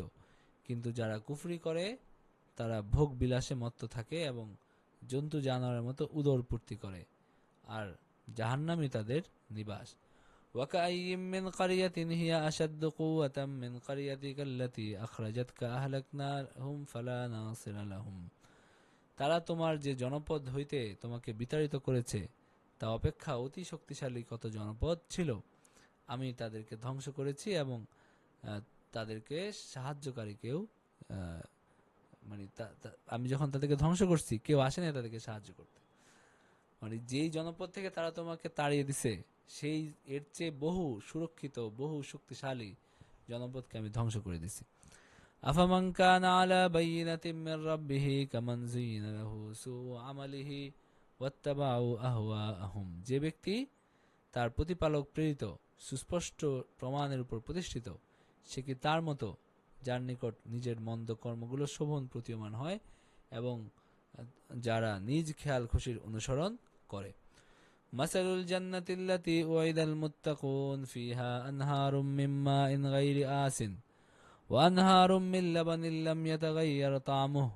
আল্লাহ তাআলা জান্নাতের উপমা দিচ্ছেন যে জান্নাত কেমন, মুত্তাকিদের যে জান্নাতের প্রতিশ্রুতি দেওয়া হয়েছে সেটা দৃষ্টান্ত কেমন। ফিহা আনহারুম মিন মাইন গায়রি আসিন, সেখানে আছে নির্মল পানির নহর আছে, সেখানে দুধের নহর আছে যেটা স্বাদ কি হয় না, পরিবর্তন হয় না। একইভাবে সেখানে সুরার নহর আছে। ওয়ানহারুম মিন খামরিল লাযযাতিল লিশশারিবিন, যেটা সুস্বাদু সুরা বা মদের নহর আছে। এবং সেখানে তাদের জন্য থাকবে বিবিধ ফলমূল এবং তাদের প্রতিপালকের পক্ষ থেকে ক্ষমা। মুত্তাকিরা কি তাদের ন্যায় তাদের মতো যারা জান্নাতে জাহান্নামে স্থায়ী হবে এবং যাদেরকে পান করতে দেওয়া হবে ফুটন্ত পানি, যারা তাদের নারী ভুঁড়ি ছিন্ন বিচ্ছিন্ন করে দিবে, যে ফুটন্ত পানি ফাকাত্তা আমআআহুম, যে ফুটন্ত পানি তাদের কি করবে, তাদের নারী ভুঁড়ি ছিন্ন বিচ্ছিন্ন করে দিবে। তো সুতরাং দুই পরিণতির মধ্যে কত পার্থক্য, একটা কত উৎকৃষ্ট আর একটা কত নিকৃষ্ট। ওয়ামিনহুম মান ইয়াসতামিউ ইলাইক, তাদের মধ্যে কেউ কেউ আছে তোমার কথা শুনে। হাত্তা ইযা খারাজু মিন ইনদিকা ক্বালু লিল্লাযীনা উতুল ইলমা মাযা ক্বালা আনিফা, তারপরে তারা যখন বের হয়ে যারা জ্ঞানপ্রাপ্ত তাদেরকে বলে যে এইমাত্র সে কি বলল, তাদের অন্তর আল্লাহ মোহর করে দিয়েছেন এবং তারা নিজেদের খেয়াল খুশির অনুসরণ করে। মানে তোমার কথা শুনে এরপরে হাত্তা ইযা খারাজু মিন ইনদিক, তোমার কাছ থেকে যখন বের হয়ে যায় তখন ক্বাল্লাযীনা উতুল ইলমা, যারা জ্ঞানপ্রাপ্ত তাদেরকে বলে যে মাযা ক্বালা আনিফা, এইমাত্র সে কি বলল, মানে সে কিছুই বুঝতে পারে নাই, এই ধরনের। তো আল্লাহ হলো তাদের অন্তরে কি করছেন, মোহর মেরে দিয়েছেন। ওয়াল্লাযীনা ইহতাদাউ যাদাহুম হুদাও ওয়া আতাহুম তাকওয়াহুম, যারা সৎপথ অবলম্বন করে আল্লাহ তাকে সৎপথে চলার শক্তি বৃদ্ধি করেন এবং তাদেরকে মুত্তাকি হওয়ার শক্তি দান করেন। ফাহাল ইয়ানজুরুনা ইল্লা সাআতা আন তা'তিয়াহুম বাগতাহ, তারা কি এই জন্য অপেক্ষা করতেছে যে কিয়ামত তাদের নিকট এসে পড়ুক আকস্মিকভাবে। কিয়ামতের লক্ষণসমূহ তো এসেই পড়ছে, কিয়ামত এসে পড়লে তারা উপদেশ গ্রহণ করবে কেমন করে, কিয়ামত যদি এসে পড়ে তখন তারা উপদেশ কিভাবে গ্রহণ করবে। সুতরাং জেনে রাখো আল্লাহ ব্যতীত অন্য কোনো ইলাহ নাই, ক্ষমা প্রার্থনা করো তোমার এবং মুমিন নরনারীদের ত্রুটির জন্য। আল্লাহ তোমাদের গতিবিধি এবং অবস্থান সম্পর্কে সম্যক অবগত আছেন। ويقول الذين آمنوا لولا نزلت سورة فإذا أنزلت سورة محكمة وذكر فيها القتال رأيت الذين في قلوبهم مرض ينظرون إليك نظر المغشي عليه من الموت. এরপরে পরের রুকু কি? ইসলামের আনুগত্যের ওয়াদা ও ভালো কথা ও যাদের কাজে প্রতিফলিত হয় না, যাতে আল্লাহ অভিসম্পাদ দিয়েছেন। মানে ইসলামের আনুগত্যের ওয়াদা এবং ভালো কথা তাদের কাজে কি হয় না, প্রতিফলিত হয় না, যা তাদের কাজে প্রতিফলিত হয় না, তাতে আল্লাহ কি করছেন, অভিসম্পাদ দিছেন। তো তারা লাউলা নুজিলা সূরা, একটা সূরা অবতীর্ণ হয় না কেন, তারা মুমিনরা বলে। তারপর যখন দ্ব্যর্থহীন কোন সূরা অবতীর্ণ হয় এবং সেখানে যুদ্ধের কোনো নির্দেশ থাকে, তুমি দেখবে যাদের অন্তরে ব্যাধি আছে, যারা মুনাফিকি আছে, তারা মৃত্যু ভয়ে বিহ্বল মানুষের মতো তোমার দিকে তাকিয়ে আছে। শোচনীয় পরিণাম তাদের জন্য। তাআতুন ওয়া কাউলুম মা'রুফ ফাইযা আযামাল আমরু ফালাউ সাদাকুল্লাহ লাকানা খায়রাল লাহুম। আনুগত্য ন্যায়সঙ্গত বাক্য তাদের জন্য উত্তম ছিল। সুতরাং চূড়ান্ত সিদ্ধান্ত হইলে যদি তারা আল্লাহর প্রতি প্রদত্ত অঙ্গীকার পূরণ করত, তবে তাদের জন্য এটা অবশ্যই মঙ্গলজনক হইত। ফাহাল আসাইতুম ইন তাওয়াল্লাইতুম আন তুফসিদু ফিল আরদি ওয়া তুকাত্তিউ আরহামাকুম। তবে ক্ষমতায় অধিষ্ঠিত হইলে সম্ভবত তোমরা পৃথিবীতে বিপর্যয় সৃষ্টি করবে এবং আত্মীয়তার বন্ধন ছিন্ন করবে। তো তার মানে আল্লাহ তাআলার অপ্রিয় বান্দা, আল্লাহ তাআলার নিকৃষ্ট বান্দারা, তারা কি করে, তারা ক্ষমতা পাইলে দুনিয়ার বিপর্যয় সৃষ্টি করে এবং আত্মীয়তার হক আদায় না করে তাদেরকে আরো উৎপীড়ন করে। তো এটা হলো আল্লাহ তাআলার নিকৃষ্ট বান্দাদের লক্ষণ। উলাইকাল্লাযীনা লা'নাহুমুল্লাহু ফাসাম্মাহুম ওয়া আমা আবসারহুম। আল্লাহ তাআলা তাদেরকে কি করছেন, লানত করছেন, আর তাদেরকে করে দিয়েছেন কি, বধির এবং দৃষ্টিশক্তিহীন। আফালা ইয়াতাদাব্বারুনাল কুরআন আম আলা কুলুবিন আকফালুহা। তারা কি কোরআন সম্পর্কে অভিনিবেশ সহকারে চিন্তা করে? তাদের গভীর চিন্তা ভাবনা করা উচিত কোরআন নিয়ে, নাকি তাদের অন্তরে কি আছে, তালা দেওয়া আছে? তাদের অন্তর তো তালা দেওয়া নাই। তাদের উচিত সে অন্তরকে কোরআনের জন্য কি করা, উন্মুক্ত করা এবং কোরআনের বাণীগুলো নিয়ে চিন্তা ভাবনা করা। ইন্নাল্লাযীনা ইরতাদ্দু আলা আদবারিহিম মিন বাদি মা তাবায়্যানা লাহুমুল হুদা শাইতানু সাওয়ালা লাহুম ওয়া আমলা লাহুম। যারা নিজেদের নিকট সৎপথ ব্যক্ত হওয়ার পর তা পরিত্যাগ করে, শয়তান তাদের কাজকে শোভন করে দেখায় এবং তাদেরকে মিথ্যা আশা দেয়। যালিকা বিআন্নাহুম ক্বালু লিল্লাযীনা কারিহু মা নাযালাল্লাহু সানুতিউহুম ফি বাদিল আমর ওয়াল্লাহু ইয়ালামু ইসরারাহুম। এটা এই জন্য যে আল্লাহ যা অবতীর্ণ করেছেন তা তারা অপছন্দ করে। তাদেরকে তারা বলে যে আমরা কোন কোন বিষয়ে তোমাদের আনুগত্য করব। আল্লাহ তাদের গোপন অভিসন্ধি সম্পর্কে কি আছেন, অবগত আছেন। ফেরেশতা যখন তাদের মুখমণ্ডল ও পৃষ্ঠদেশে আঘাত করতে করতে প্রাণ হরণ করবে, তখন তাদের দশা কেমন হবে? এটা এই জন্য যে তারা তার অনুসরণ করে যা আল্লাহর অসন্তোষ জন্মায় এবং তার সন্তুষ্টকে অপ্রিয় গণ্য করে। তিনি তাদের কর্ম নিষ্ফল করেন, তাদের কর্ম তিনি কি করে দেন, নিষ্ফল করে দেন। আচ্ছা, এরপরে পরের রুকুতে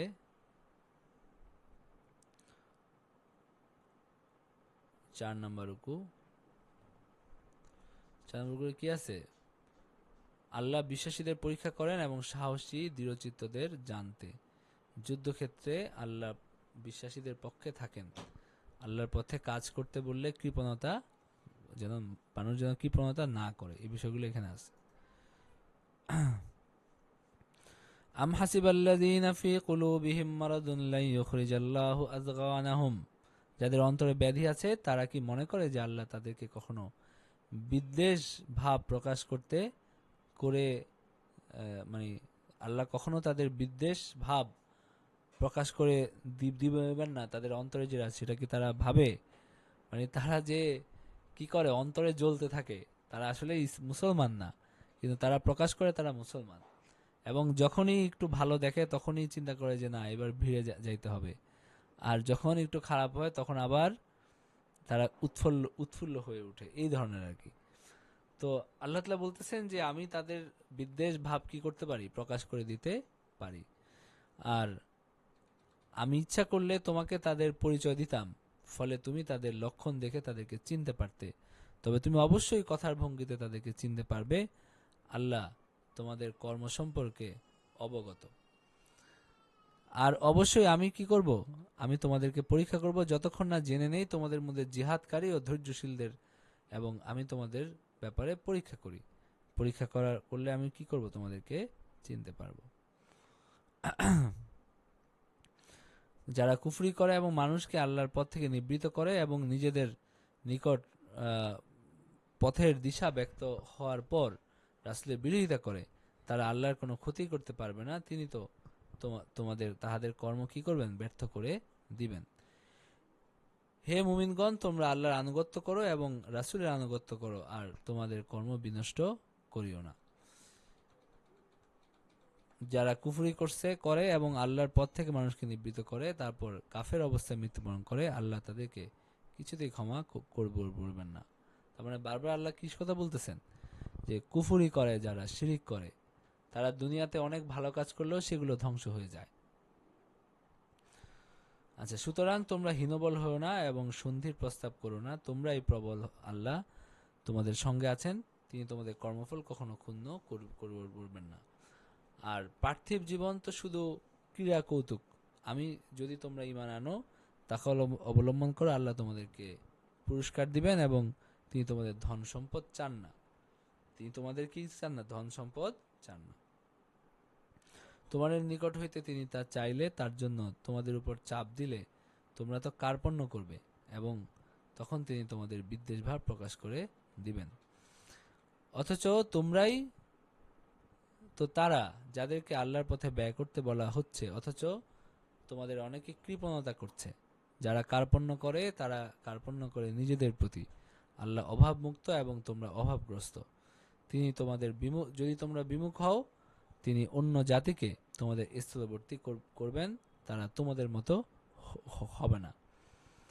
ওয়াল্লাহুল গানিয়্যু ওয়া আনতুমুল ফুকারা ওয়া ইন তাতাওয়াল্লাউ ইস্তাবদিল কওমান গায়রাকুম ওয়া সুম্মা লা ইয়াকুনু আমসালাকুম।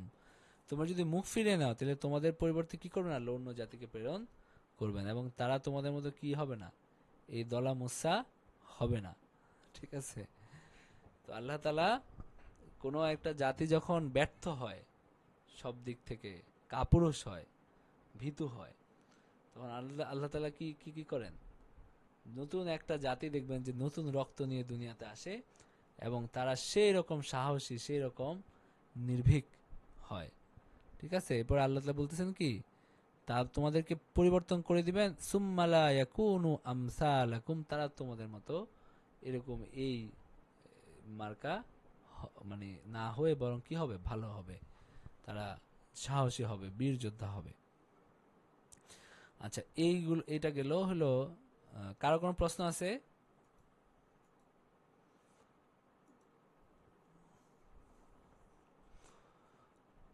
আচ্ছা, আমরা পরের সূরায় চলে যাই।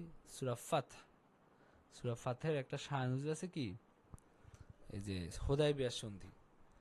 রাসূল সাল্লাল্লাহু আলাইহি ওয়াসাল্লাম 1400 সাহাবীকে সাথে নিয়ে তিনি ওমরা করতে মক্কার দিকে রওনা হলেন স্বপ্ন দেখে। আর মক্কার মুশরিকরা তাকে ওমরা করতে বাধা দিবে এই আশঙ্কায় তারা মক্কার 3 মাইল উত্তরে হুদায়বিয়ার শিবির স্থাপন করেন। তারপর আলাপ আলোচনার মাধ্যমে মক্কাবাসীর সঙ্গে কি হয়, সন্ধি হয়। তো সন্ধির শর্তগুলো মুসলমানদের জন্য আপাতদৃষ্টিতে অমানকর মনে হচ্ছিল, কারণ আপনারা জানেন সে সন্ধি শর্তে কি ছিল, যে মদিনা থেকে কেউ মক্কায় ফিরে আসলে মক্কাবাসী তাকে রেখে দিতে পারবে, কিন্তু মক্কার কেউ মদিনায় চলে গেলে, ইসলাম গ্রহণ করতে চাইলে তাদেরকে মদিনায় আশ্রয় দেওয়া যাবে না। এই ধরনের কিছু শর্ত ছিল। তো নবীজি সব মানছেন, সব মেনে তিনি তাদের সাথে কি কি কি করছেন, চুক্তিটা করছেন।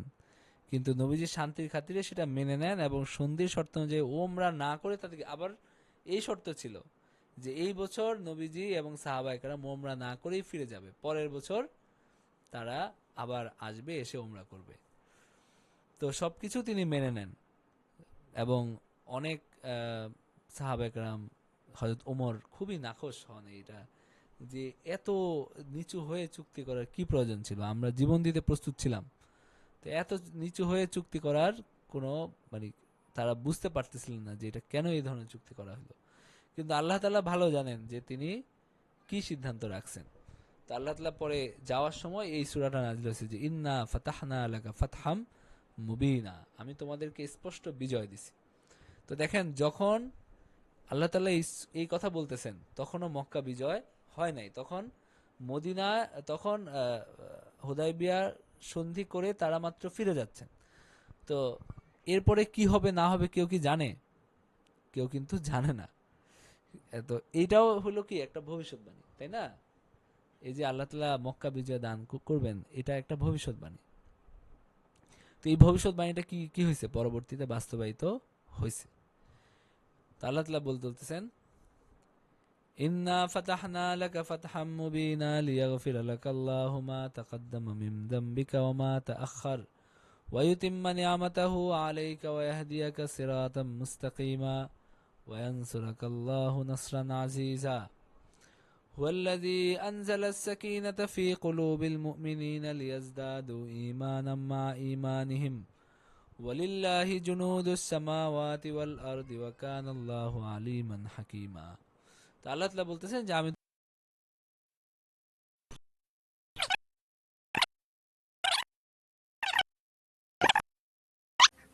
প্রবলেম করতেছে, কথা কথা শোনা যাচ্ছে না, তিতার মতো কেটে কেটে যাচ্ছে।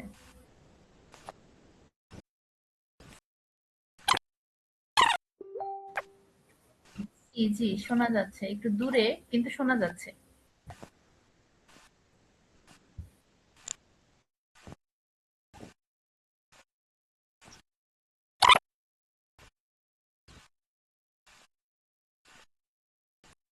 আবার শুরু হয়েছে।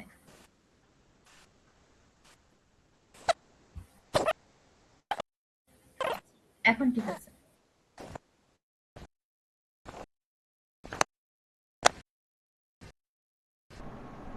আচ্ছা, তো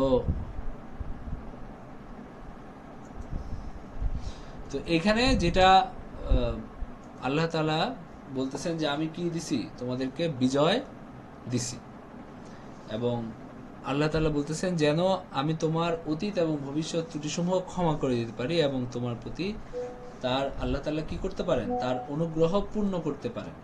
মানে আল্লাহ তাআলার অনুগ্রহ কি, যে দিনটাকে আমি বিজয়ী করব এবং তোমার এটাকে পৃথিবীতে কি প্রতিষ্ঠিত করব, এটা আল্লাহর প্রতিশ্রুতি ছিল।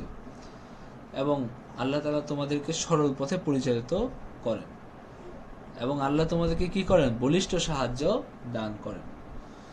তো তিনি মুমিনদের অন্তরে প্রশান্তি দান করেন যেন তারা তাদের ইমানের সাথে ইমান দৃঢ় করে নেয় এবং আকাশমণ্ডলীয় পৃথিবীর বাহিনী সমূহ আল্লাহরই এবং আল্লাহর সর্বজ্ঞ প্রজ্ঞাময়। এরপর আল্লাহ তাআলা বলছেন যে এইটা এই জন্য, মানে সবকিছু এই জন্য যে তিনি মুমিন পুরুষ এবং মুমিন নারীদেরকে দাখিল করবেন কোথায়, জান্নাতে, যার নিম্ন দেশে কি আছে, নদী প্রবাহিত আছে, এবং তিনি তাদের পাপ মোচন করবেন এবং এটাই হলো মহা সাফল্য। আর মুনাফিকদের কি হবে, শাস্তি হবে, মুশরিকদের শাস্তি হবে, যারা আযান্নিনা বিল্লাহি যান্না সাউ, তারা আল্লাহ সম্পর্কে কি কি করে, খারাপ ধারণা করে, আলাইহিম দাইরাতুস সাউ।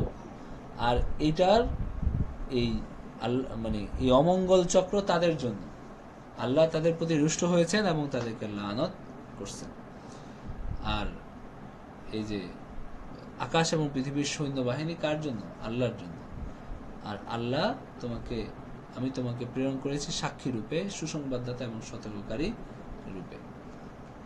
তো এরপরে আল্লাহ তাআলা প্রশংসা করতেছেন কাদের, এই যে বায়াতে রিদওয়ানের কথা বলতেছেন। যে এখানে আরেকটা ঘটনা আছে, সেটা হলো যে হযরত ওসমান এই হুদায়বিয়া সন্ধির সময় মক্কায় গেছিলেন নবীজির শান্তির বার্তা নিয়ে। তো মক্কায় যাওয়ার পরে তিনি হঠাৎ করে, মানে সেখানে কি করা হয়েছে, তাকে বন্দী করা হয়েছে। তো এরপরে তিনি ফিরে আসছিলেন না। এর মধ্যে কেউ কেউ সংবাদ ছড়ায় দিছে যে হযরত ওসমানকে হত্যা করা হয়েছে।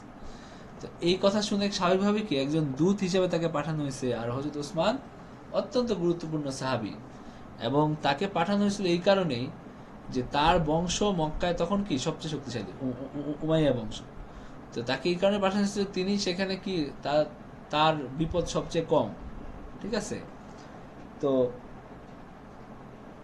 এই অবস্থায় তখন সাহাবায়ে কেরাম শপথ করছেন যে আমরা মৃত্যু মানে আমরা হলো কি কি করব, শেষ রক্তবিন্দু পর্যন্ত আমরা লড়াই করব এবং এদেরকে একটা শিক্ষা দিয়ে ছাড়বো। এটাকে বলা হয় বায়াতে রিদওয়ান, সেই বাবলা গাছের নিচে হুদাইবিয়ার ওইখানে। তো এই বায়াতের কথা আল্লাহ তাআলা বলতেছেন, ইন্নাল্লাযীনা ইউবাইউনাকা ইন্নামা ইউবাইউনাল্লাহ ইয়াদুল্লাহি ফাওকা আইদিহিম ফামান নাকাসা ফাইন্নামা ইয়ানকুসু আলা নাফসিহি ওয়া মান আওফা বিমা আহাদা আলাইহিল্লাহ ফাসায়ুতিহি আজরান আযীমা। যারা তোমার হাতে বায়াত করে তারা তো আল্লাহর হাতে বায়াত করে, আর আল্লাহর হাত তাদের হাতের ইয়াতে ছিল, উপরে ছিল। অতঃপর যে এটা ভঙ্গ করে তারা ভঙ্গ করার পরিণাম তারই, এবং যে আল্লাহর সাথে অঙ্গীকার পূর্ণ করে তিনি অবশ্যই তাকে মহা পুরস্কার দিবেন। তো সুতরাং আল্লাহ তাআলা কি করছেন, তাদের প্রশংসা করছেন। তো এরপরে আল্লাহ তাআলা পরের রুকুতে বলতেছেন যে যে সকল আরব বেদুইন এবং মুসলিম কাফেরদের মধ্যকার যুদ্ধে যায় নাই তাদের পেছনে থাকার জন্য ভৎসনা করা হয়েছে, শুধুমাত্র অন্ধ, খোড়া এবং অসুস্থদের যুদ্ধে যাওয়া থেকে ছাড় দেওয়া হয়েছে। তো যারা যুদ্ধে জানে তাদের কি করা হয়েছে, ভৎসনা করা হয়েছে। যে মুখাল্লাফ যারা পিছনে রয়ে গেছিল তারা বলবে যে আমাদের ধন সম্পদ, পরিবার পরিজন আমাদেরকে ব্যস্ত রাখছে, তারপর আমাদের জন্য ক্ষমা প্রার্থনা করুন। তারা মুখে তা বলে যা তাদের অন্তরে নাই। তাদেরকে বলো যে আল্লাহ তোমাদের কারো কোনো ক্ষতি কিংবা মঙ্গল সাধনের ইচ্ছা করলে কে তাকে নিবৃত্ত করতে পারে, বস্তুত তোমরা যা করো সে বিষয়ে আল্লাহ কি ভালো করে জানেন। তো তোমরা ধারণা করছিলে কি রাসূল এবং মুমিনগণ তাদের পরিবার পরিজনের নিকট ফিরে কখনোই আসতে পারবে না, এবং এই ধারণা তোমাদের অন্তরের প্রীতিকর মনে হয়েছিল। তো আল্লাহ তাআলা কি করেন, তোমাদের অন্তরের খবর রাখেন। তারা হলো মুনাফিক। আচ্ছা, তো এই মুনাফিকদের কথা এখানে বলা হয়েছে। এরপর আল্লাহ শেষে বলছেন, লাইসা আলাল আমা হারাজু ওয়ালা আলাল আরাজি হারাজু ওয়ালা আলাল মারিদি হারাজ ওয়া মান ইউতি'িল্লাহা ওয়া রাসূলাহু ইউদখিলহু জান্নাতিন তাজরি মিন তাহতিহাল আনহার ওয়া মান ইয়াতাওয়াল্লা ইউ'আযিবহু আযাবান আলীমা। অন্ধের অপরাধ নাই, খঞ্জ মানে কি, মানে খোড়া, তার অপরাধ নাই, এবং পীড়িতের কোনো অপরাধ নাই, তাদের অপরাধ নাই। তারা অক্ষমতার কারণে যুদ্ধে যেতে পারছে না, তাদের অপরাধ নাই। আর যারা আল্লাহর আনুগত্য করে, রাসূলের আনুগত্য করে, আল্লাহ তাদেরকে মানে প্রবেশ করাবেন জান্নাতে, তাজরি মিন তাহতিহাল আনহার ওয়া মান ইয়াতাওয়াল্লা ইউ'আযিবহু আযাবান আলীমা। আর যারা মুখ ফিরিয়ে নিবে তাদেরকে আল্লাহ কঠিন শাস্তি দিবেন। এরপরে ৩ নম্বর রুকুতে আল্লাহ তাদের উপর সন্তুষ্ট যারা হুদাইবিয়ার সন্ধির আগেই মানবীর প্রতি আনুগত্য স্বীকার করছে। মক্কায় যদি কোনো বিশ্বাসী না থাকতো আল্লাহ মুশরিকদের, কুরাইশদের বিরুদ্ধে মুসলিমদের যুদ্ধ করতে অনুমতি দিতেন।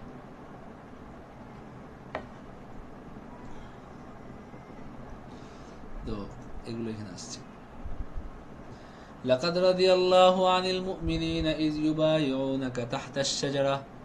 এই যে এখানে আল্লাহ তাআলা বায়াতে রিদওয়ানের প্রশংসা করছেন যে আল্লাহ তাআলা মুমিনদের উপর কি হয়েছেন, রাজি হয়েছেন যখন তারা গাছের নিচে তোমার হাতে বায়াত করছে। ফাআলিমা মা ফি কুলুবিহিম ফাআনজালাস সাকিনাতা আলাইহিম ওয়া আসাবাহুম ফাতহান করিবা। এবং আল্লাহ তাদের অন্তরে কি করছেন, প্রশান্তি নাজিল করছেন এবং তাদেরকে পুরস্কার দিবেন, সেটা হলো আসন্ন বিজয়। তারা যদিও এখন তারা ফেরত যাচ্ছে, কিন্তু আল্লাহ তাআলা তাদের এই দৃঢ়তা, এই ঈমান, এই সংকল্প, এটার কারণে তাদেরকে কি করছেন, বিজয় লিখে দিয়েছেন তাদের জন্য, যে তারা বিজয়ী হবে। ওয়া মাগানিমা কাসীরা, এবং তারা বিপুল পরিমাণ যুদ্ধ সম্পদ লাভ করবে। এই সবই কি ভবিষ্যৎবাণী, এবং এই ভবিষ্যৎবাণীগুলো কি হয়েছে, অক্ষরে অক্ষরে ফলছে। ওয়াদাকুমুল্লাহু মাগানিমা কাসীরাতান, আল্লাহ তোমাদেরকে প্রতিশ্রুতি দিয়েছেন যুদ্ধলব্ধ বিপুল সম্পদের, যার অধিকারী তোমরা হবে। তিনি এটা তোমাদের জন্য ত্বরান্বিত করেছেন এবং তিনি তোমাদের হইতে মানুষের হস্ত নিবারিত করছেন, যেন এটা হয় মুমিনদের জন্য এক নিদর্শন, এবং আল্লাহ তোমাদেরকে পরিচালিত করেন সরল পথে। এবং আরো রয়েছে যা এখনো তোমাদের অধিকারে আসে নাই, খায়বার বিজয়। এটা খায়বার বিজয়ের ইঙ্গিত। আসন্ন বিজয় বলে কি করা হয়েছে, খায়বার বিজয়ের শুরুর মধ্যে আছে, এবং পরবর্তীতে মক্কা বিজয়ের আগেই মুসলমানরা খায়বার বিজয় করছে, এবং মুসলমানদের জন্য ভবিষ্যতে আরো বহু বিজয়ের কি করেছে সুসংবাদ এখানে দেওয়া হয়েছে। আচ্ছা, ওয়ালাউ কাতালাকুমুল্লাযীনা কাফারু লাওয়াল্লাউল আদবারা সুম্মা লা ইয়াজিদুনা ওয়ালিয়্যান ওয়ালা নাসীরা, কাফেররা যখন মোকাবেলা করলে, তারা পৃষ্ঠ প্রদর্শন করত, তখন তারা কোনো অভিভাবক এবং সাহায্যকারী পাইতে না। সুন্নাতাল্লাহি আল্লাতী ক্বাদ খালাত মিন ক্বাবলু ওয়া লান তাজিদ লিসুন্নাতিল্লাহি তাবদীলা। এরপরে তিনি মক্কা উপত্যকায় তাদের হস্ত তোমাদের হইতে এবং তোমাদের হস্ত তাদের থেকে কি নিবারিত করছেন, এবং তাদের উপর তোমাদেরকে বিজয়ী করার পর তোমরা যা কিছু করো আল্লাহ তা দেখেন। হুমুল্লাযীনা কাফারু ওয়া সাদ্দুকুম আনিল মাসজিদিল হারামি ওয়াল হাদিয়া মাকুফান আন ইয়াবলুগা মাহিল্লা, তারাই তো কুফরি করছিল এবং নিবৃত্ত করছিল তোমাদেরকে মসজিদুল হারাম থেকে, বাধা দিয়েছিল কোরবানির জন্য আবদ্ধ পশুগুলোকে যথাস্থানে পৌঁছতে। তোমাদেরকে যুদ্ধের আদেশ দেওয়া, যদি তোমাদেরকে যুদ্ধের আদেশ দেওয়া হইতো, যদি না থাকতো এমন কতক মুমিন নরনারী যাদেরকে তোমরা জানো না। তো আল্লাহ তাআলা কিছু মুমিন নরনারীর জন্য কি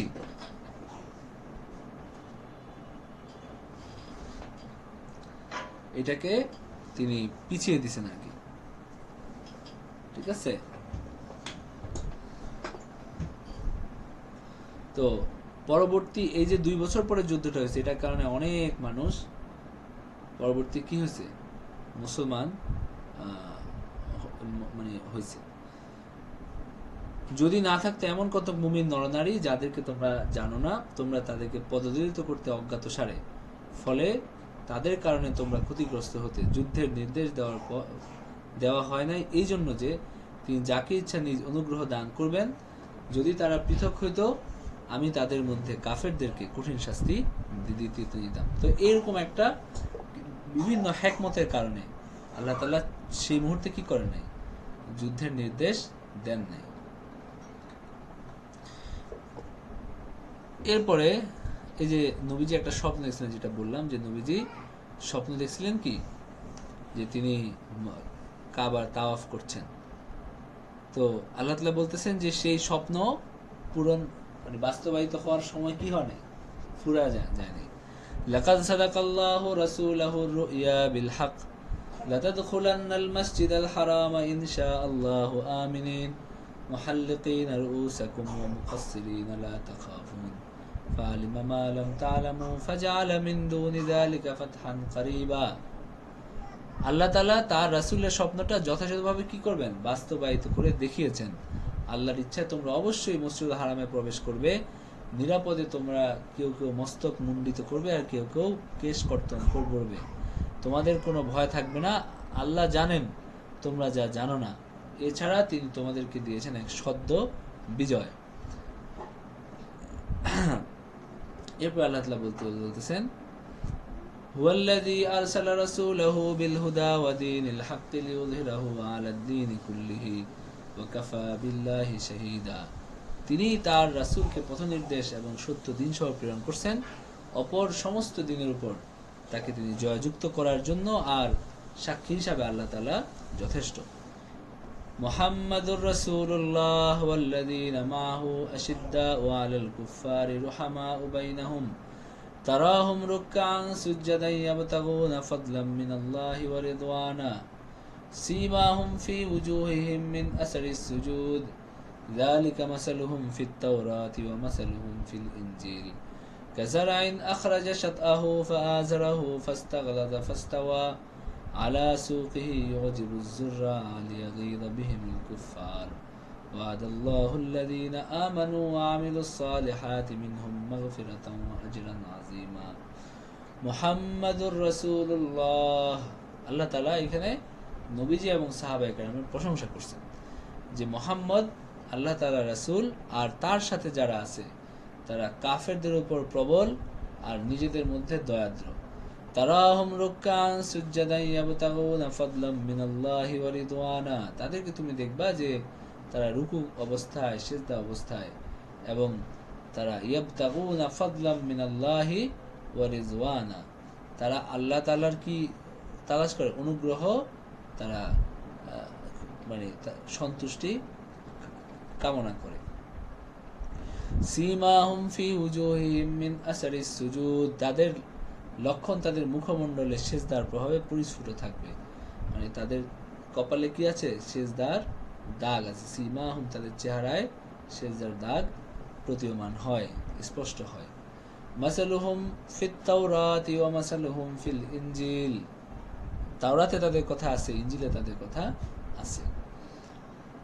তাদের দৃষ্টান্ত একটা চারা গাছ, যা থেকে নির্গত হয় কি, মানে সাতআহু ফাআযার, একটা কিশলয় নতুন পাতা নির্গত হয়, তারপর এটা শক্ত পুষ্ট হয়, পরে কাণ্ডের উপর দাঁড়ায়, দৃঢ়ভাবে এটা চাষের জন্য কি আনন্দদায়ক। এইভাবে আল্লাহ মুমিনদের সমৃদ্ধি, কাফেরদের অন্তর যারা সৃষ্টি করেন, যারা ঈমান আনে, সৎকর্ম করে, আল্লাহ তাদেরকে প্রতিশ্রুতি দিয়েছেন ক্ষমা এবং মহা পুরস্কার।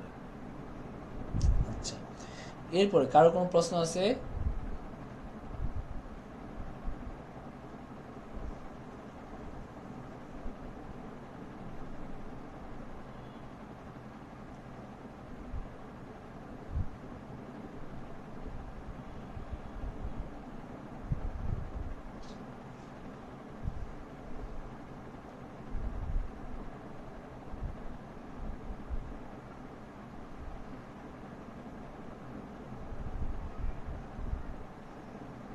আচ্ছা, তো আমরা হলো একটু দেখি।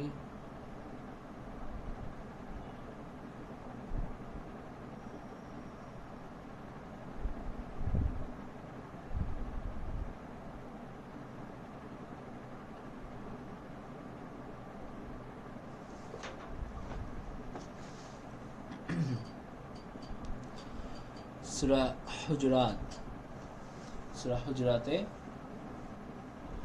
আল্লাহ তাআলা রাসূলের সামনে কণ্ঠস্বর নিচু রাখতে বলছেন। ঈমানদাররা যদি নিজেদের মধ্যে বিবাদে লিপ্ত হয়, তাহলে তাদের মধ্যে মীমাংসা করে দিতে বলছেন। ইয়া আইয়ুহাল্লাযীনা আমানু লা তারফাউ আসওয়াতাকুম ফাওকা সাওতিন নাবিয়্যি ওয়া লা তাজহারু লাহু বিল কওলি কাজাহরি বাযিকুম বিবাদিন আন তুহবাতা আমালুকুম ওয়া আনতুম লা তাশউরুন। প্রথম আল্লাহ তাআলা বলছেন, হে মুমিনগণ, তোমরা আল্লাহ এবং তার রাসূলের সমক্ষে তোমাদের কোনো বিষয়ে অগ্রণী হইও না, বরং আল্লাহকে ভয় করো, আল্লাহ রাসূলের প্রতি কি করো? আদব দেখাও। এবং আল্লাহ তাআলা শিখাইছেন যে তোমরা উঁচু গলায় কথা বলো না, যেভাবে নিজেদের মধ্যে কথা বলো, নবীর সাথে এইভাবে কথা বলো না, শ্রদ্ধার সাথে, সম্মানের সাথে কথা বলো, নাইলে হইতে পারে যে তোমাদের সমস্ত আমল কি করে যাবে? ধ্বংস হয়ে যাবে তোমাদের বেয়াদবির ইয়াতে। তো সুতরাং সাবধান হও। আর যারা আল্লাহ রাসূলের সামনে নিজেদের কণ্ঠস্বর নিচু করে, আল্লাহ তাদের অন্তরকে কি করেন? তাকওয়ার জন্য পরীক্ষা করে নিয়েছেন, তাদের জন্য রয়েছে ক্ষমা এবং মহা পুরস্কার। ইন্নাল্লাযীনা ইউনাদুনাকা মিন ওয়ারাইল হুজুরাতি আকসারুহুম লা ইয়াকিলুন, যারা ঘরের বাইরে হইতে তোমাকে উচ্চস্বরে ডাকে, তাদের অধিকাংশই কি নির্বোধ প্রকৃতির লোক, মানে গ্রামগঞ্জ থেকে আসে বেদুইন, যারা এসে নবীর সাথে কি করতে, মানে বুঝতে পারে না যে কারে কিভাবে, কার সাথে কেমন আচরণ করতে হয়। আর তুমি বের হয়ে তাদের নিকট আসা পর্যন্ত যদি তারা ধৈর্য ধারণ করত, তাহলে এটা তাদের জন্য উত্তম হতো। তারা সেটাও অনেকে কি করে না, ঠিক মতো করতে পারে না। এরপর আল্লাহ বলছেন, ইয়া আইয়ুহাল্লাযীনা আমানু ইন জাআকুম ফাসিকুম বিনাবাইন ফাতাবায়ানু আন তুসিবু কওমান বিজাহালাতিন ফাতুসবিহু আলা মা ফাআলতুম নাদিমিন। হে মুমিনগণ, যখন কোনো ফাসেক ব্যক্তি, তোমরা জানো না এমন কোনো ব্যক্তি যার বিশ্বস্ততার ব্যাপারে তোমাদের নিশ্চয়তা নাই, এমন কেউ যখন কোনো সংবাদ নিয়ে আসে, ফাতাবাইয়ানু, তোমরা সেটা অনুসন্ধান করো, সেটা কি করো, ফ্যাক্ট চেক করো, খুঁজে দেখো যে এটা সঠিক কিনা। আন তুসিবু কওমান বিজাহালাতিন ফাতুসবিহু আলা মা ফাআলতুম নাদিমিন। তাহলে না হয় তোমরা এই সংবাদ বিশ্বাস করে তোমরা কোনো একটা কওমের উপর কি কি করবা, ঝাঁপিয়ে পড়বা ভুল করে, তারপরে তোমরা হলো লজ্জিত হবা যে আর এটা তো সঠিক না, আমরা কি ভেবে কি করলাম, কি ভেবে আমরা তাদেরকে আক্রমণ করলাম। তো এখানে একটা ঘটনা ঘটছিল, যেমন হলো হযরত উসমানের যে হত্যার খবরটা যারা ছড়াইছিল, তারা এই কারণে ছড়াইছিল, তারা একটা জ্ঞানজাম চাইছে আর কি। কিন্তু মুসলমানরাও এটা শুনে উত্তেজিত হয়েছে। কিন্তু আল্লাহ তাআলা বলতেছেন কি, এরকম ক্ষেত্রে মানে যাচাই বাছাই করো। বিশেষ করে আমাদের এই ফেসবুকের যুগে এই বিষয়টা খুবই গুরুত্বপূর্ণ। এই যে দাঙ্গা হয়, এই সব কিছু কি, এই যে ভুল তথ্য শেষ পর্যন্ত দেখা যায় যে সঠিক না, তথ্য সঠিক না, এটা না ওটা না, কিন্তু অনেক কিছু তো হয়ে গেছে, এরপরে লজ্জিত হয়ে আর কি হয় না, কোনো লাভ হয় না। তো আল্লাহ তাআলা বলতেছেন যে তোমাদের মধ্যে আল্লাহ রাসূল আছেন, তিনি যদি বহু বিষয়ে তোমাদের কথা শুনলে তোমরা কষ্ট পাইতে, কিন্তু আল্লাহ তোমাদের নিকট ঈমানকে প্রিয় করেছেন এবং তাকে তোমাদের উহাকে তোমাদের হৃদয়গ্রাহী করেছেন, কুফরি পাপাচার এবং অবাধ্যতাকে করেছেন তোমাদের নিকট অপ্রিয়, উহারাই সৎপথ অবলম্বনকারী। আচ্ছা, এরপর আল্লাহ তাআলা বলছেন যে দুই দল মুসলমান যখন লড়াই করে তখন করণীয় কি। ওয়াইন তাইফাতানি মিনাল মুমিনিনা ইকতাতালু ফাআসলিহু বাইনাহুমা। দুই দল মুমিন যখন লড়াই করে তখন কর্তব্য কি, কর্তব্য হলো তাদের মধ্যে মীমাংসা করে দিবে।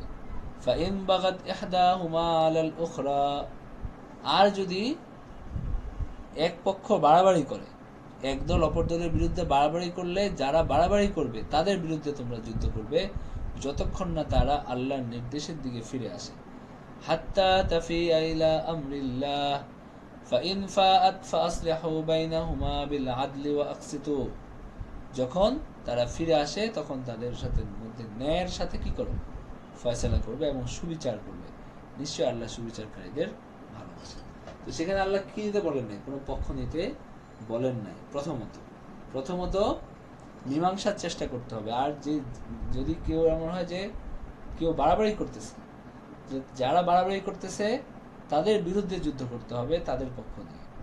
এরপরে যখন তারা আল্লাহ তাআলার মানে দুই দল সংবরণ করবে তখন তাদের মধ্যে আলাপ আলোচনা করে ন্যায়ের ভিত্তিতে ফয়সালা করতে হবে। আল্লাহ তাআলা ন্যায়কারীদের ভালোবাসেন। এটা আমাদের অনেক প্রশ্নের জবাব। এই আয়াতটা আমাদের অনেক রকম প্রশ্ন, সংঘাত, সংঘর্ষ, কোন যুদ্ধ, কে কোন পক্ষে যাবে, হ্যাঁ কোন পক্ষে যাওয়া ভুল হয়েছে, কোন পক্ষে যাওয়া ঠিক হয়েছে, অনেক কিছুর জবাব এই আয়াত থেকে পাওয়া যায়। আর আল্লাহ বলতেছেন যে মুমিনরা পরস্পরের ভাই, সুতরাং তোমরা নিজেদের ভাইদের মধ্যে কি করো, শান্তি স্থাপন করো, আল্লাহকে ভয় করো, হয়তো তোমাদেরকে রহমত করা হবে। ঠিক আছে।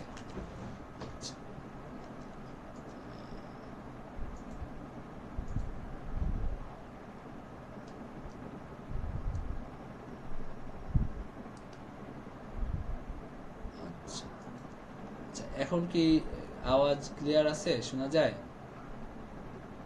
প্রবলেম করতেছে।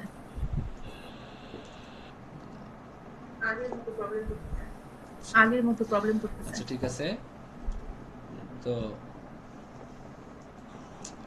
এরপরে আল্লাহ তাআলা বলছেন দ্বিতীয় রুকুতে মানব জাতির আপনার পারস্পরিক আচরণের নীতিমালা দিছেন। মানব জাতিকে একজন পুরুষ এবং একজন নারী থেকে সৃষ্টি করা হয়েছে। সেই ব্যক্তি সবচেয়ে মর্যাদার অধিকারী যে সবচেয়ে বেশি আল্লাহকে ভয় করে। আর একজন মুসলিম প্রকৃত ইমানদারদের মধ্যে পার্থক্য কি সেটা আল্লাহ তাআলা বলছেন। ইয়া আইয়ুহাল্লাযীনা আমানু লা ইয়াসখার কওমুম মিন কওমিন আসা আন ইয়াকুনু খায়রাম মিনহুম ওয়ালা নিসাউম মিন নিসাইন আসা আন ইয়াকুননা খায়রাম মিনহুন। মানে কেউ যেন পরস্পর না করে, উপহাস না করে। এবং ওয়ালা তালমিজু আনফুসাকুম ওয়ালা তানাবাজু বিল আলকাব, তোমরা হলো একে অপরকে দোষারোপ করো না এবং একে অপরকে মন্দ নামে ডাকিও না। ইমানের পরে মন্দ নাম অতি জঘন্য। মানে তোমরা এই আদবগুলো আল্লাহ তাআলা কি করছেন, শিক্ষা দিচ্ছেন যে কোনোভাবেই যেন লা তালমিজু আনফুসাকুম, একে অপরের প্রতি দোষারোপ করা, কটাক্ষ করা, তারপর মন্দ নামে ডাকা, এগুলো ঠিক না, এগুলো জায়েজ নাই। এরপরে আল্লাহ তাআলা বলছেন যে তোমরা ধারণা থেকে বেঁচে থাকো। অনেক ধারণা কি গুনাহের কারণ। এবং তোমরা গোয়েন্দাগিরি করো না, একে অপরের ক্ষেত্রে কি করো না, মানুষের গোপনীয় বিষয় নিয়ে ঘাটাঘাটি করো না। নিজের চরকায় তেল তেল দাও। নিজের মানুষের মধ্যে যে এটা কি ধরনের মানে এটার প্রাদুর্ভাব যে আছে এবং কি যে আনন্দ পায় মানুষ একজনের পিছনে, সে কি করছে না করছে, এটা করছে ওটা করছে, অনেক খারাপ কাজ করে ফেলছে। তো এটা তো আপনার দায়িত্ব না। আপনার দায়িত্ব কতটুক, যে সে যতটুক প্রকাশিত সেইটুকের ব্যাপারে আপনাকে সেইটুক অনুযায়ী তার সাথে আচরণ করবেন এবং হলো নিজের চরকায় তেল দিবেন যে নিজের কতটুক ভালো কাজ করতে পারছে। ঠিক আছে, কিন্তু বেশিরভাগ মানুষের মধ্যে এই স্বভাবগুলো আছে যে এই যে আল্লাহ বলছেন ওয়ালা তাজাসসু, তোমরা গোয়েন্দাগিরি করো না, মানুষের পিছনে পিছনে দোষ অনুসন্ধান করো না, গোয়েন্দাগিরি করো না। ওয়ালা ইয়াগতাব বাদুকুম বাদা, একে অপরের গীবত করে বেরিও না। তোমাদের মধ্যে কেউ কি চায় যে তার মৃত ভাইয়ের গোশত সে খাবে? তোমরা এটা চাও না। আল্লাহকে ভয় করো, আল্লাহ তওবা কবুলকারী, রহমত দানকারী। এরপর আল্লাহ তাআলা বলছেন যে ইয়া আইয়ুহান নাসু ইন্না খালাকনাকুম মিন যাকারিন ওয়া উনসা ওয়া জাআলনাকুম শুউবান ওয়া কাবাইলা লিতাআরাফু। আল্লাহ তাআলা বলছেন যে তোমাদেরকে আল্লাহ তাআলা কি করছেন, এক পুরুষ এবং এক নারী থেকে সৃষ্টি করছেন। এরপরে তোমাদেরকে বিভিন্ন গোত্রে, বিভিন্ন গোষ্ঠীতে ভাগ করছেন। আর আল্লাহর কাছে সেই মর্যাদাবান যে বেশি তাকওয়ার অধিকারী। নিশ্চয়ই আল্লাহ তাআলা আলিমুন খাবীর, এই সব কিছুর খবর রাখেন। তো তার মানে মানুষের মধ্যে কি নাই, কোনো তারতম্য, কোনো ভেদাভেদ নাই, কোনো জাতপাত, কোনো ধরনের অসাম্য বৈষম্য মানুষের মধ্যে নাই। সবাই এক পুরুষ এবং এক নারীর সন্তান। তো এর মধ্যে আবার কি হইতে পারে না, উঁচা নিচা থাকতে পারে না, সবাই সমান। তবে মানুষ তার কাজের কারণে শ্রেষ্ঠত্ব পায়। যে ভালো কাজ করে সে আল্লাহর কাছে বেশি সম্মানিত হয়, যে খারাপ কাজ করে সে আল্লাহর কাছে নিকৃষ্ট গণ্য হয়। আল্লাহর কাছে এর বাইরে কোনো তারতম্য নাই। এর বাইরে যেটা আছে সেটা কি, সেটা হলো মানুষের সমর্থন, মানুষের হলো যেমন নেতৃত্বের ক্ষেত্রে নবীজির যুগে বলা হয়েছে যে আপনার কি হবে, যে কুরাইশের মধ্যে থেকে নেতা হবে। কেন? কারণ কুরাইশের মধ্যে থেকে নেতা হবে এটা বলা হয়েছে কেন? কারণ হলো যে আপনার আরবরা নেতৃত্ব মানত কুরাইশের। তো নেতা তো সেই হবে যাকে সবাই মানে। যাকে কেউ মানে না সে নেতা হলে কেমনে দুনিয়া চলবে, দেশ কেমনে চলবে? তো এইসব কারণে কিছু কিছু জায়গায় কি আছে, বংশের সেটা হলো দুনিয়ার মানুষের জন্য, আল্লাহ তাআলার কাছে না। আল্লাহ তাআলার কাছে সবাই সমান, পুরুষও সমান, নারীও সমান, আপনার সাইয়েদ বংশের সমান আর অসাইয়েদ বংশ, কুরাইশ সবাই সমান। যে ভালো কাজ করবে সে মানে বেশি প্রতিদান পাবে। ঠিক আছে? তো এরপরে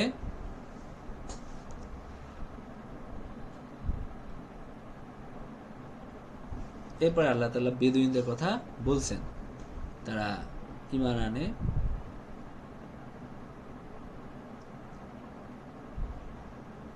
মানে তারা ঈমান আনে এবং কি করে, আল্লাহ তাআলা বলছেন যে তোমাদের ঈমান তোমাদের অন্তরে ঢুকছে কিনা। হ্যাঁ, তো এরপরে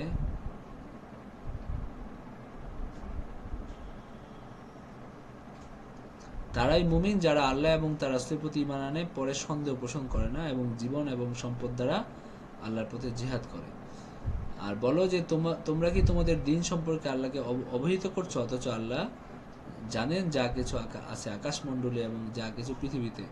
আল্লাহ সর্ব বিষয়ে কি ভালো করে জানেন। আর তারা আত্মসমর্পণ করে তোমাকে ধন্য করেছে মনে করে। বলো তোমাদের আত্মসমর্পণ আমাকে ধন্য করেছে, মানে তোমাদের এই যে ইসলাম গ্রহণ করাটা আমাকে ধন্য করেছে মনে করো না, বরং আল্লাহ ইমানের দিকে পরিচালিত করে তোমাদেরকে ধন্য করছেন। মানে তুমি ইসলাম গ্রহণ করে বিশাল লাভ করে ফেলছো ইসলামের, এই ধারণা ঠিক না। এই ধরনের মানে ধারণা যে দিন ফেরত অনেকের এই ধরনের মনোবৃত্তি থাকে যে সে দিনে ফিরে একেবারে বিশাল কিছু করে ফেলছে, বিনয় নাই। তো আল্লাহ তাআলার কাছে কি হইতে হবে? বিনয়ী হয়ে আসতে হবে। আল্লাহ আকাশমণ্ডল এবং পৃথিবীর অদৃশ্য বিষয় সম্পর্কে অবগত আছেন, তোমরা যা করো আল্লাহ তা দেখেন। আচ্ছা, এরপরে হলো সূরা কাফ। প্রথম রুকুতে আল্লাহ তাআলা বলছেন যে মৃত্যুর পরের জীবন সত্য এবং এতে আশ্চর্যের কিছু নাই। কাফল কোরআনিল মাজিদ বাল আজিবু আন জাআহুম মুনজিরুম মিনহুম ফাকাল কাফিরুন হাযা শাইউন আজীব। বরং তারা বিস্ময় বোধ করে কি যে তাদের মধ্যে একজন সতর্ককারী আবির্ভূত হয়েছে, আর কাফেররা বলে যে এটা তো আশ্চর্য ব্যাপার যে আমরা মৃত্যু পরেও কিভাবে পুনরায় জীবিত হব। কিন্তু তা আমি তো জানি যে মৃত্তিকা ক্ষয় করে উহাদের কতটুকু এবং আমার নিকট মানে মৃত্তিকা তাদের কতটুকু ক্ষয় করে তারা কি অবস্থা সবই আমি জানি, এবং আমার নিকট সব কিতাবে রক্ষিত আছে। তো বস্তু তাদের নিকট সত্য আসার পরে তারা এটা প্রত্যাখ্যান করেছে, ফলে তারা সংশয়ে দোদুল্যমান। তো এই বিষয়গুলো এখানে আসছে। এরপরে দ্বিতীয় নম্বর রুকুতে আল্লাহ প্রতিটি মানুষের জন্য দুইজন ফেরেশতা নিযুক্ত করছেন যারা মানুষের উচ্চারিত প্রতিটি শব্দ লিখে রাখে, আর প্রত্যেক কট্টর কাফেরকে জাহান্নামে ছুঁড়ে ফেলা হবে। ওয়ালাকাদ খালাকনাল ইনসানা ওয়া না'লামু মা নওয়াসিসু বিহি নাফসুহু ওয়া নাহনু আকরাবু ইলাইহি মিন হাবলিল ওয়ারিদ। আমি তার গ্রীবাস্থিত ধমনী অপেক্ষা নিকটতর, মানে তাদের হলো গলা রগের কাছে আমি থাকি। সুতরাং আল্লাহ তাআলা কি না, দূরে না, আল্লাহ তাআলা সব অবস্থায় আপনাকে দেখছেন। ইন্না রাব্বাকা লাবিল মিরসাদ, আল্লাহ এই যে সর্ব অবস্থায় কি আপনাকে লক্ষ্য করছেন, দেখছেন। স্মরণ রাখিও দুই গ্রহণকারী ফেরেশতা তোমাদের দক্ষিণে এবং বামে বসে তোমাদের কাজ কি করতেছে, লিপিবদ্ধ করতেছে। মা ইয়ালফিজু মিন কাউলিন ইল্লা লাদাইহি রাকিবুন আতীদ। মানুষ প্রত্যেকটা কথা উচ্চারণ করে এবং তার কাছে তৎপর প্রহরী থাকে। আর যখন মৃত্যু আসবে তখন তোমরা অব্যাহতি চেয়ে আসছো, আর এটা হইতে মৃত্যু যন্ত্রণা সত্য একদিন আসবে এবং এটা থেকেই তোমরা কি অব্যাহতি চেয়ে আসছো। আর সিংহায় ফুৎকার দেওয়া হবে, এটাই হবে শাস্তির দিন। আর ওয়াজাআত কুল্লু নাফসিন মাহা সাইকুম ওয়া শাহিদ, সেদিন প্রত্যেক ব্যক্তি উপস্থিত হবে, তার সঙ্গে থাকবে চালক এবং সাক্ষী। আচ্ছা, এরপরে বিচার দিবসের কথা বলা হয়েছে, কাফেরদের বৈশিষ্ট্য বলা হয়েছে। আল্লাহ তাআলা বলছেন যে মা ইউবাদদালুল কাউলু লাদাইয়া ওয়া মা আনা বিযাল্লামিল লিল আবিদ। আমার কথা রদ বদল হয় না এবং আমি আমার বান্দাদের প্রতি কোনো জুলুমও অবিচারও করব না। আল্লাহর সাথে কি হয় না, আল্লাহ তাআলা কাউকে অবিচার করেন না, তার কাছে কাউকে অবিচারও করা হয় না, তার তত্ত্বাবধানে কাউকে অবিচার করা হয় না, বরং তারা সবাই তার কর্মফল, ন্যায্য কর্মফল, এটার প্রতিফল তারা পাবে।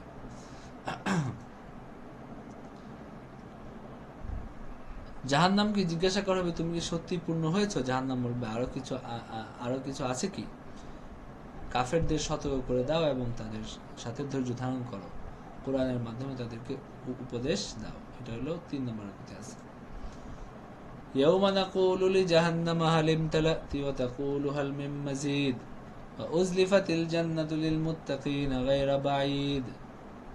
জান্নাত এবং জাহান্নামের কথা বলা হচ্ছে, এবং হাযা মা তুআদুনা লিকুল্লি আওয়াবিন হাফিজ মান খাশিয়ার রহমান বিল গায়বি ওয়া জাআ বিকলবিন মুনিব। যারা না দেখে দয়াময় আল্লাহকে ভয় করে এবং বিনীত চিত্তে উপস্থিত হয়, তাদেরকে বলা হয়েছে আওয়াবিন হাফিজ, আল্লাহ অভিমুখী, হ্যাঁ, তাদেরকে বলা হয়েছে। আচ্ছা, এবং তাদেরকে বলা হবে উদখুলুহা বিসালাম যালিকা ইয়াউমুল খুলুদ, তোমরা প্রবেশ করো শান্তির সাথে, আর এটা অনন্ত জীবনের দিন। লাহুম মা ইয়াশাউনা ফিহা ওয়া লাদাইনা মাজিদ, এখানে তারা যা কামনা করবে তাই পাবে, এবং আমার নিকট রয়েছে তারও অধিক আমার নিকট আছে। এরপর আল্লাহ তাআলা বলতেছেন যে এর আগে আমি কত জাতিকে আমি ধ্বংস করে দিছি, যারা তাদের যে প্রবল ছিল, শক্তিতে প্রবল, এবং তারা দেশে দেশে ঘুরে বেড়াইতো, তাদের কোনো পলায়স্থান মানে মানে যখন তারা অনেক দেশে ঘুরে বেড়াইতো, কিন্তু যখন আল্লাহর শাস্তি আসছে তখন আর কোনো পালানোর কোনো পথ তাদের ছিল না। তো তোমাদের থাকবে এরকম না, তোমরাও একই অবস্থা হবে। আচ্ছা,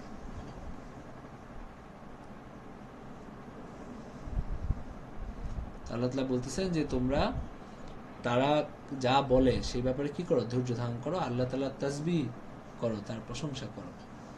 ক্বাবলা তুলুই শামসি ওয়া ক্বাবলাল গুরুব, সূর্যোদয়ের আগে এবং সূর্যাস্তের আগে। সাব্বিহ বিহামদি রাব্বিকা ক্বাবলা তুলুই শামসি ওয়া ক্বাবলাল গুরুব, সূর্যাস্তের আগে এবং সূর্যোদয়ের আগে। আর রাত্রে কি করো, তাসবিহ করো, এবং নামাজের পরেও আল্লাহর তাসবিহ করো। ওয়া মিনাল লাইলি ফাসাব্বিহু ওয়া আদবারাস সুজুদ, এবং নামাজের আগেও কি করো, আল্লাহর তাসবিহ করো। এগুলো তাসবিহ পাঠের সময়। আর আল্লাহ তাআলা বলতেছেন যে কিয়ামতের দিন মানুষ অবশ্যই শুনতে পাবে সেই মহানাদ, সেই চিৎকার, এবং সেদিন তারা বের হয়ে আসবে। এবং আল্লাহ তাআলা বলেন যে আমি তাদেরকে জীবন দান করি, মৃত্যু ঘটাই, এবং সকলের প্রত্যাবর্তন আমারই কাছে। ইয়াউমা তাশাক্কাকুল আরদু আনহুম সিরাআ যালিকা হাশরুন আলাইনা ইয়াসির, যেদিন তোমাদের উপরস্থ জমিন বিদীর্ণ হবে এবং মানুষ ত্রস্ত হয়ে ছুটোছুটি করবে, এবং সমাবেশকরণ আমার জন্য সহজ। যালিকা হাশরুন আলাইনা ইয়াসির, তাদেরকে একত্র করা আমার জন্য সহজ। নাহনু আ'লামু বিমা ইয়াকুলুনা ওয়া মা আনতা আলাইহিম বিজাব্বার ফাযাক্কির বিল কুরআনি মান ইয়াখাফু ওয়াঈদ, তারা যা বলে তা আমি জানি, তুমি তাদের উপর জবরদস্তিকারী নও, সুতরাং যে আমার শাস্তিকে ভয় করে তাকে উপদেশ দান করো কোরআনের সাহায্যে। ফাযাক্কির বিল কুরআনি মান ইয়াখাফু ওয়াঈদ, আমি যে এখানে তাদেরকে শাস্তির কথা বলছি, তাদেরকে সতর্ক করছি, যারা সাবধান হবে তাদেরকে কোরআনের মাধ্যমে কি করো, উপদেশ দান করো। আর যারা এরপরেও সতর্ক হবে না, আমি তোমাকে কি করি নাই, তাদের উপরে জাব্বার, তাদের উপরে জবরদস্তি আমি করতে বলি নাই, যারা যা মন্দের করো। আচ্ছা, এরপরে এখানে আরো দুইটা রূপ আছে। প্রথম রুকুতে, সূরা জারিয়াতের প্রথম রুকুতে কি আছে, বিচার দিবস অবশ্যই আসবে, একমাত্র পথভ্রষ্ট ব্যক্তি সত্য থেকে মুখ ফিরিয়ে নেয়। মানে বিচার, এখানেও বিচার দিবসের কথা বলা হচ্ছে। ওয়াজ-জারিয়াতি যারওয়া ফাল-হামিলাতি ওয়িকরা ফাল-জারিয়াতি ইসরা ফাল-মুকাসসিমাতি আমরা ইন্নামা তুআদুনা লাসাদিক। আল্লাহ তাআলা শপথ করছেন ধূলি ঝঞ্ঝার, এবং বোঝা বহনকারী মেঘপুঞ্জের, শপথ স্বচ্ছন্দ গতি নৌযানের, শপথ কর্মবন্টনকারী ফেরেশতা গণের। তোমাদেরকে প্রদত্ত প্রতিশ্রুতি অবশ্যই সত্য হবে।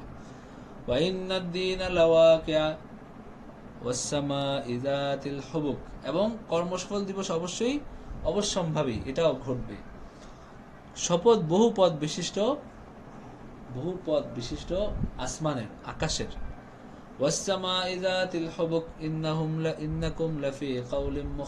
তোমরা তো পরস্পর বিরোধী কথায় লিপ্ত। ইউফাকু আনহু মান উফিক, যে ব্যক্তি সত্যভ্রষ্ট সে এটা পরিত্যাগ করে। কুতিলাল খাররাসুন, অভিশপ্ত হোক মিথ্যাচারীরা। আর যারা অজ্ঞ এবং কি উদাসীনতার মধ্যে ঘুরপাক খায়, নিজেদের অজ্ঞতা উদাসীনতার মধ্যে ঘুরপাক খায়, তারা জিজ্ঞাসা করে কর্মফল দিবস কবে হবে। বলো সেই দিন যখন তাদেরকে শাস্তি দেওয়া হবে আগুনে, যখন তাদেরকে কি করা হবে, আগুনের শাস্তি দেওয়া হবে, এবং বলা হবে তোমরা শাস্তি আস্বাদন করো যেটা তোমরা দ্রুত চাচ্ছিলে। তো এরপরে আল্লাহ তাআলা কি করছেন, জান্নাতীদের বৈশিষ্ট্য বর্ণনা করছেন। ইন্নাল মুত্তাকিনা ফি জান্নাতিন ওয়া উয়ুন আখিযিনা মা আতাহুম রাব্বুহুম ইন্নাহুম কানু ক্বাবলা যালিকা মুহসিনিন। তারা তাদের প্রতিপালকের তাদেরকে দিবেন, কারণ পার্থিব জীবনে তারা ছিল সৎকর্মপরায়ণ। কানু কালিলাম মিনাল লাইলি মা ইয়াহজাউন, রাত্রির সামান্য অংশই তারা নিদ্রায় অতিবাহিত করত। ওয়াবিল আসহারি হুম ইয়াস্তাগফিরুন, তারা শেষ রাতে কি করত, ক্ষমা প্রার্থনা করতে। এটা হলো যারা জান্নাতবাসী তাদের কি, তাদের বৈশিষ্ট্য, যে তারা রাতে অল্প ঘুমায়, আল্লাহর ইবাদত করে রাত জেগে, এবং এই রাতের শেষ অংশে তারা কি করে, ইস্তেগফার করে। ওয়াফি আমওয়ালিহিম হাক্কুল লিসসাইলি ওয়াল মাহরুম, তাদের সম্পদের মধ্যে সাইল, যে যারা চায় এবং যারা চায় না, অভাবগ্রস্ত কিন্তু চায় না, তাদের হক আছে। তার মানে ভিক্ষুকদেরকেও কিছু দেওয়া উচিত, আর যারা হলো মাহরুম, যারা চায় না কিন্তু অভাবী, তাদেরকেও দেওয়া উচিত। আচ্ছা, এইগুলো গেল।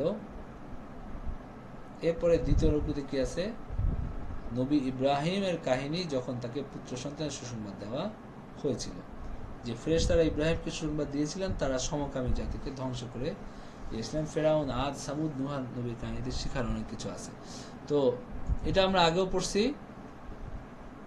হাল আতাকা হাদিস যায়ফ ইব্রাহিম আল মুকরামিন, তোমরা কি জানো যে ইব্রাহিমের সম্মানিত অতিথিদের ব্যাপারে কি ঘটছিল, কি হয়েছিল ঘটনাটা, তোমরা কি জানো? মানে এইভাবে ঘটনাটা আল্লাহ তাআলা ঘটনাটা বর্ণনা করছেন। ইজ দাখালু আলাইহি ফাকালু সালামা ক্বালা সালাম, তারা যখন প্রবেশ করলো তখন বলল সালাম, তিনিও বললেন সালাম। আর তারা তো অপরিচিত লোক। তারপরে ইব্রাহিম তার স্ত্রীর নিকট গেল এবং একটা মাংসল গোবৎস ভাজা, মানে ভুনা করে তিনি নিয়ে আসলেন, তাদের সামনে দিলেন। তিনি দেখলেন যে তারা খাচ্ছে না। তিনি বললেন, তোমরা খাচ্ছ না কেন? তখন তিনি ভয় পেলেন। তারা বলল যে ভয় পাবেন না, ওয়াবাশশারুহু বিগুলামিন আলিম, তারপর তারা একটা জ্ঞানী পুত্রের কি করলেন, সুসংবাদ দিলেন। فأقبلت امرأته في صرة فسكت وجهها وقالت عجوز عقيم, তখন তার স্ত্রী চিৎকার করতে করতে সম্মুখে আসলো এবং গাল চাপড়িয়ে বলল, এই বৃদ্ধা বন্ধার সন্তান হবে? মানে এই বৃদ্ধা বন্ধার কিভাবে সন্তান হয়? আপনারা সন্তানের সুসংবাদ দিচ্ছেন। এর আগে আমরা কি পড়ছিলাম যে তিনি দাঁড়িয়েছিলেন, ফাজাহিকাত ফাবাশশারনাহা বিইসহাক, তিনি হেসে ফেললেন, তখন আমরা তাকে ইসহাকের সুসংবাদ দিলাম। তো একই রকম, মানে দুই জায়গার দুই ইয়ের ঘটনা, মানে দুই পর্যায়ের ঘটনা দুই জায়গায় আসছে। তো তিনি এরপরে তিনি কি, মানে যখন সুসংবাদ দেওয়া হয়েছে, যখন সুসংবাদটা দেওয়া হয়েছে তখন তিনি কি কি বলছেন, তিনি হলো আকবালাত ইমরাতুহু ফি সাররাতিন, তিনি চিৎকার করতে করতে তিনি হলো মানে তার গাল ধরে দেখালেন যে এই বৃদ্ধা বন্ধার কিভাবে সন্তান হবে। ক্বালু কাযালিকা ক্বালা রাব্বুকি হুয়া ইন্নাহু হুয়াল হাকীমুল আলীম, তারা বলল যে তোমার প্রতিপালক এরূপ বলেছেন, তিনি প্রজ্ঞাময় সর্বজ্ঞ, যে তিনি যা চান সেটা কি করতে পারেন। আচ্ছা, এটা গেল আমাদের 26 পারা, এখানে শেষ হয়ে গেছে। ইনশাআল্লাহ কালকে আমরা পরবর্তী ঘটনা পড়ব। কার কোনো প্রশ্ন আছে?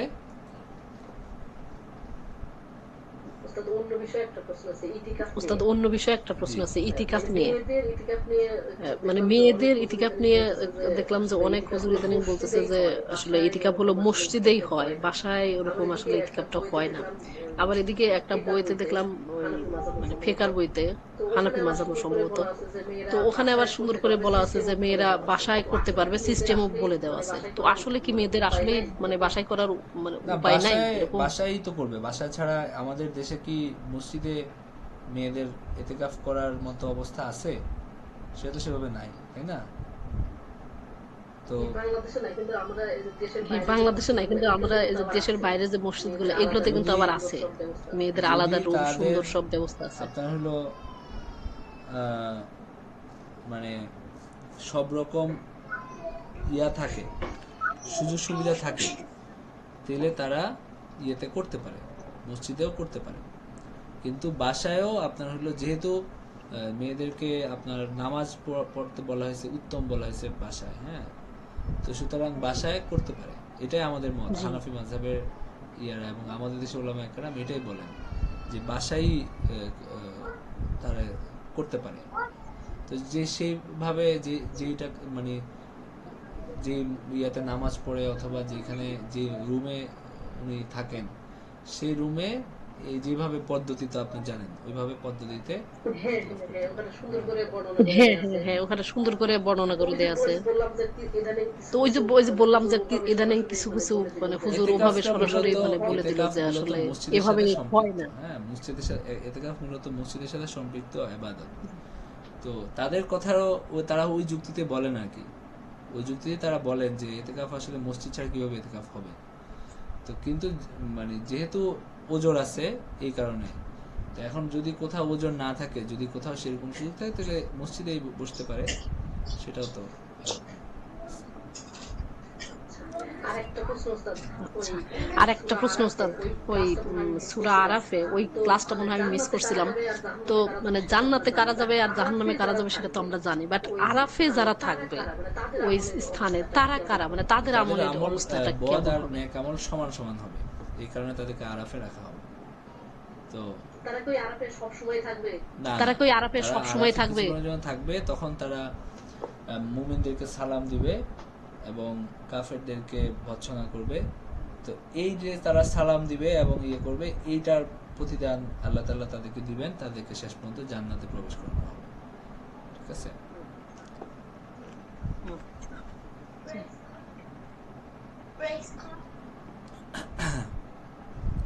আচ্ছা, আর কোনো প্রশ্ন আছে কারো?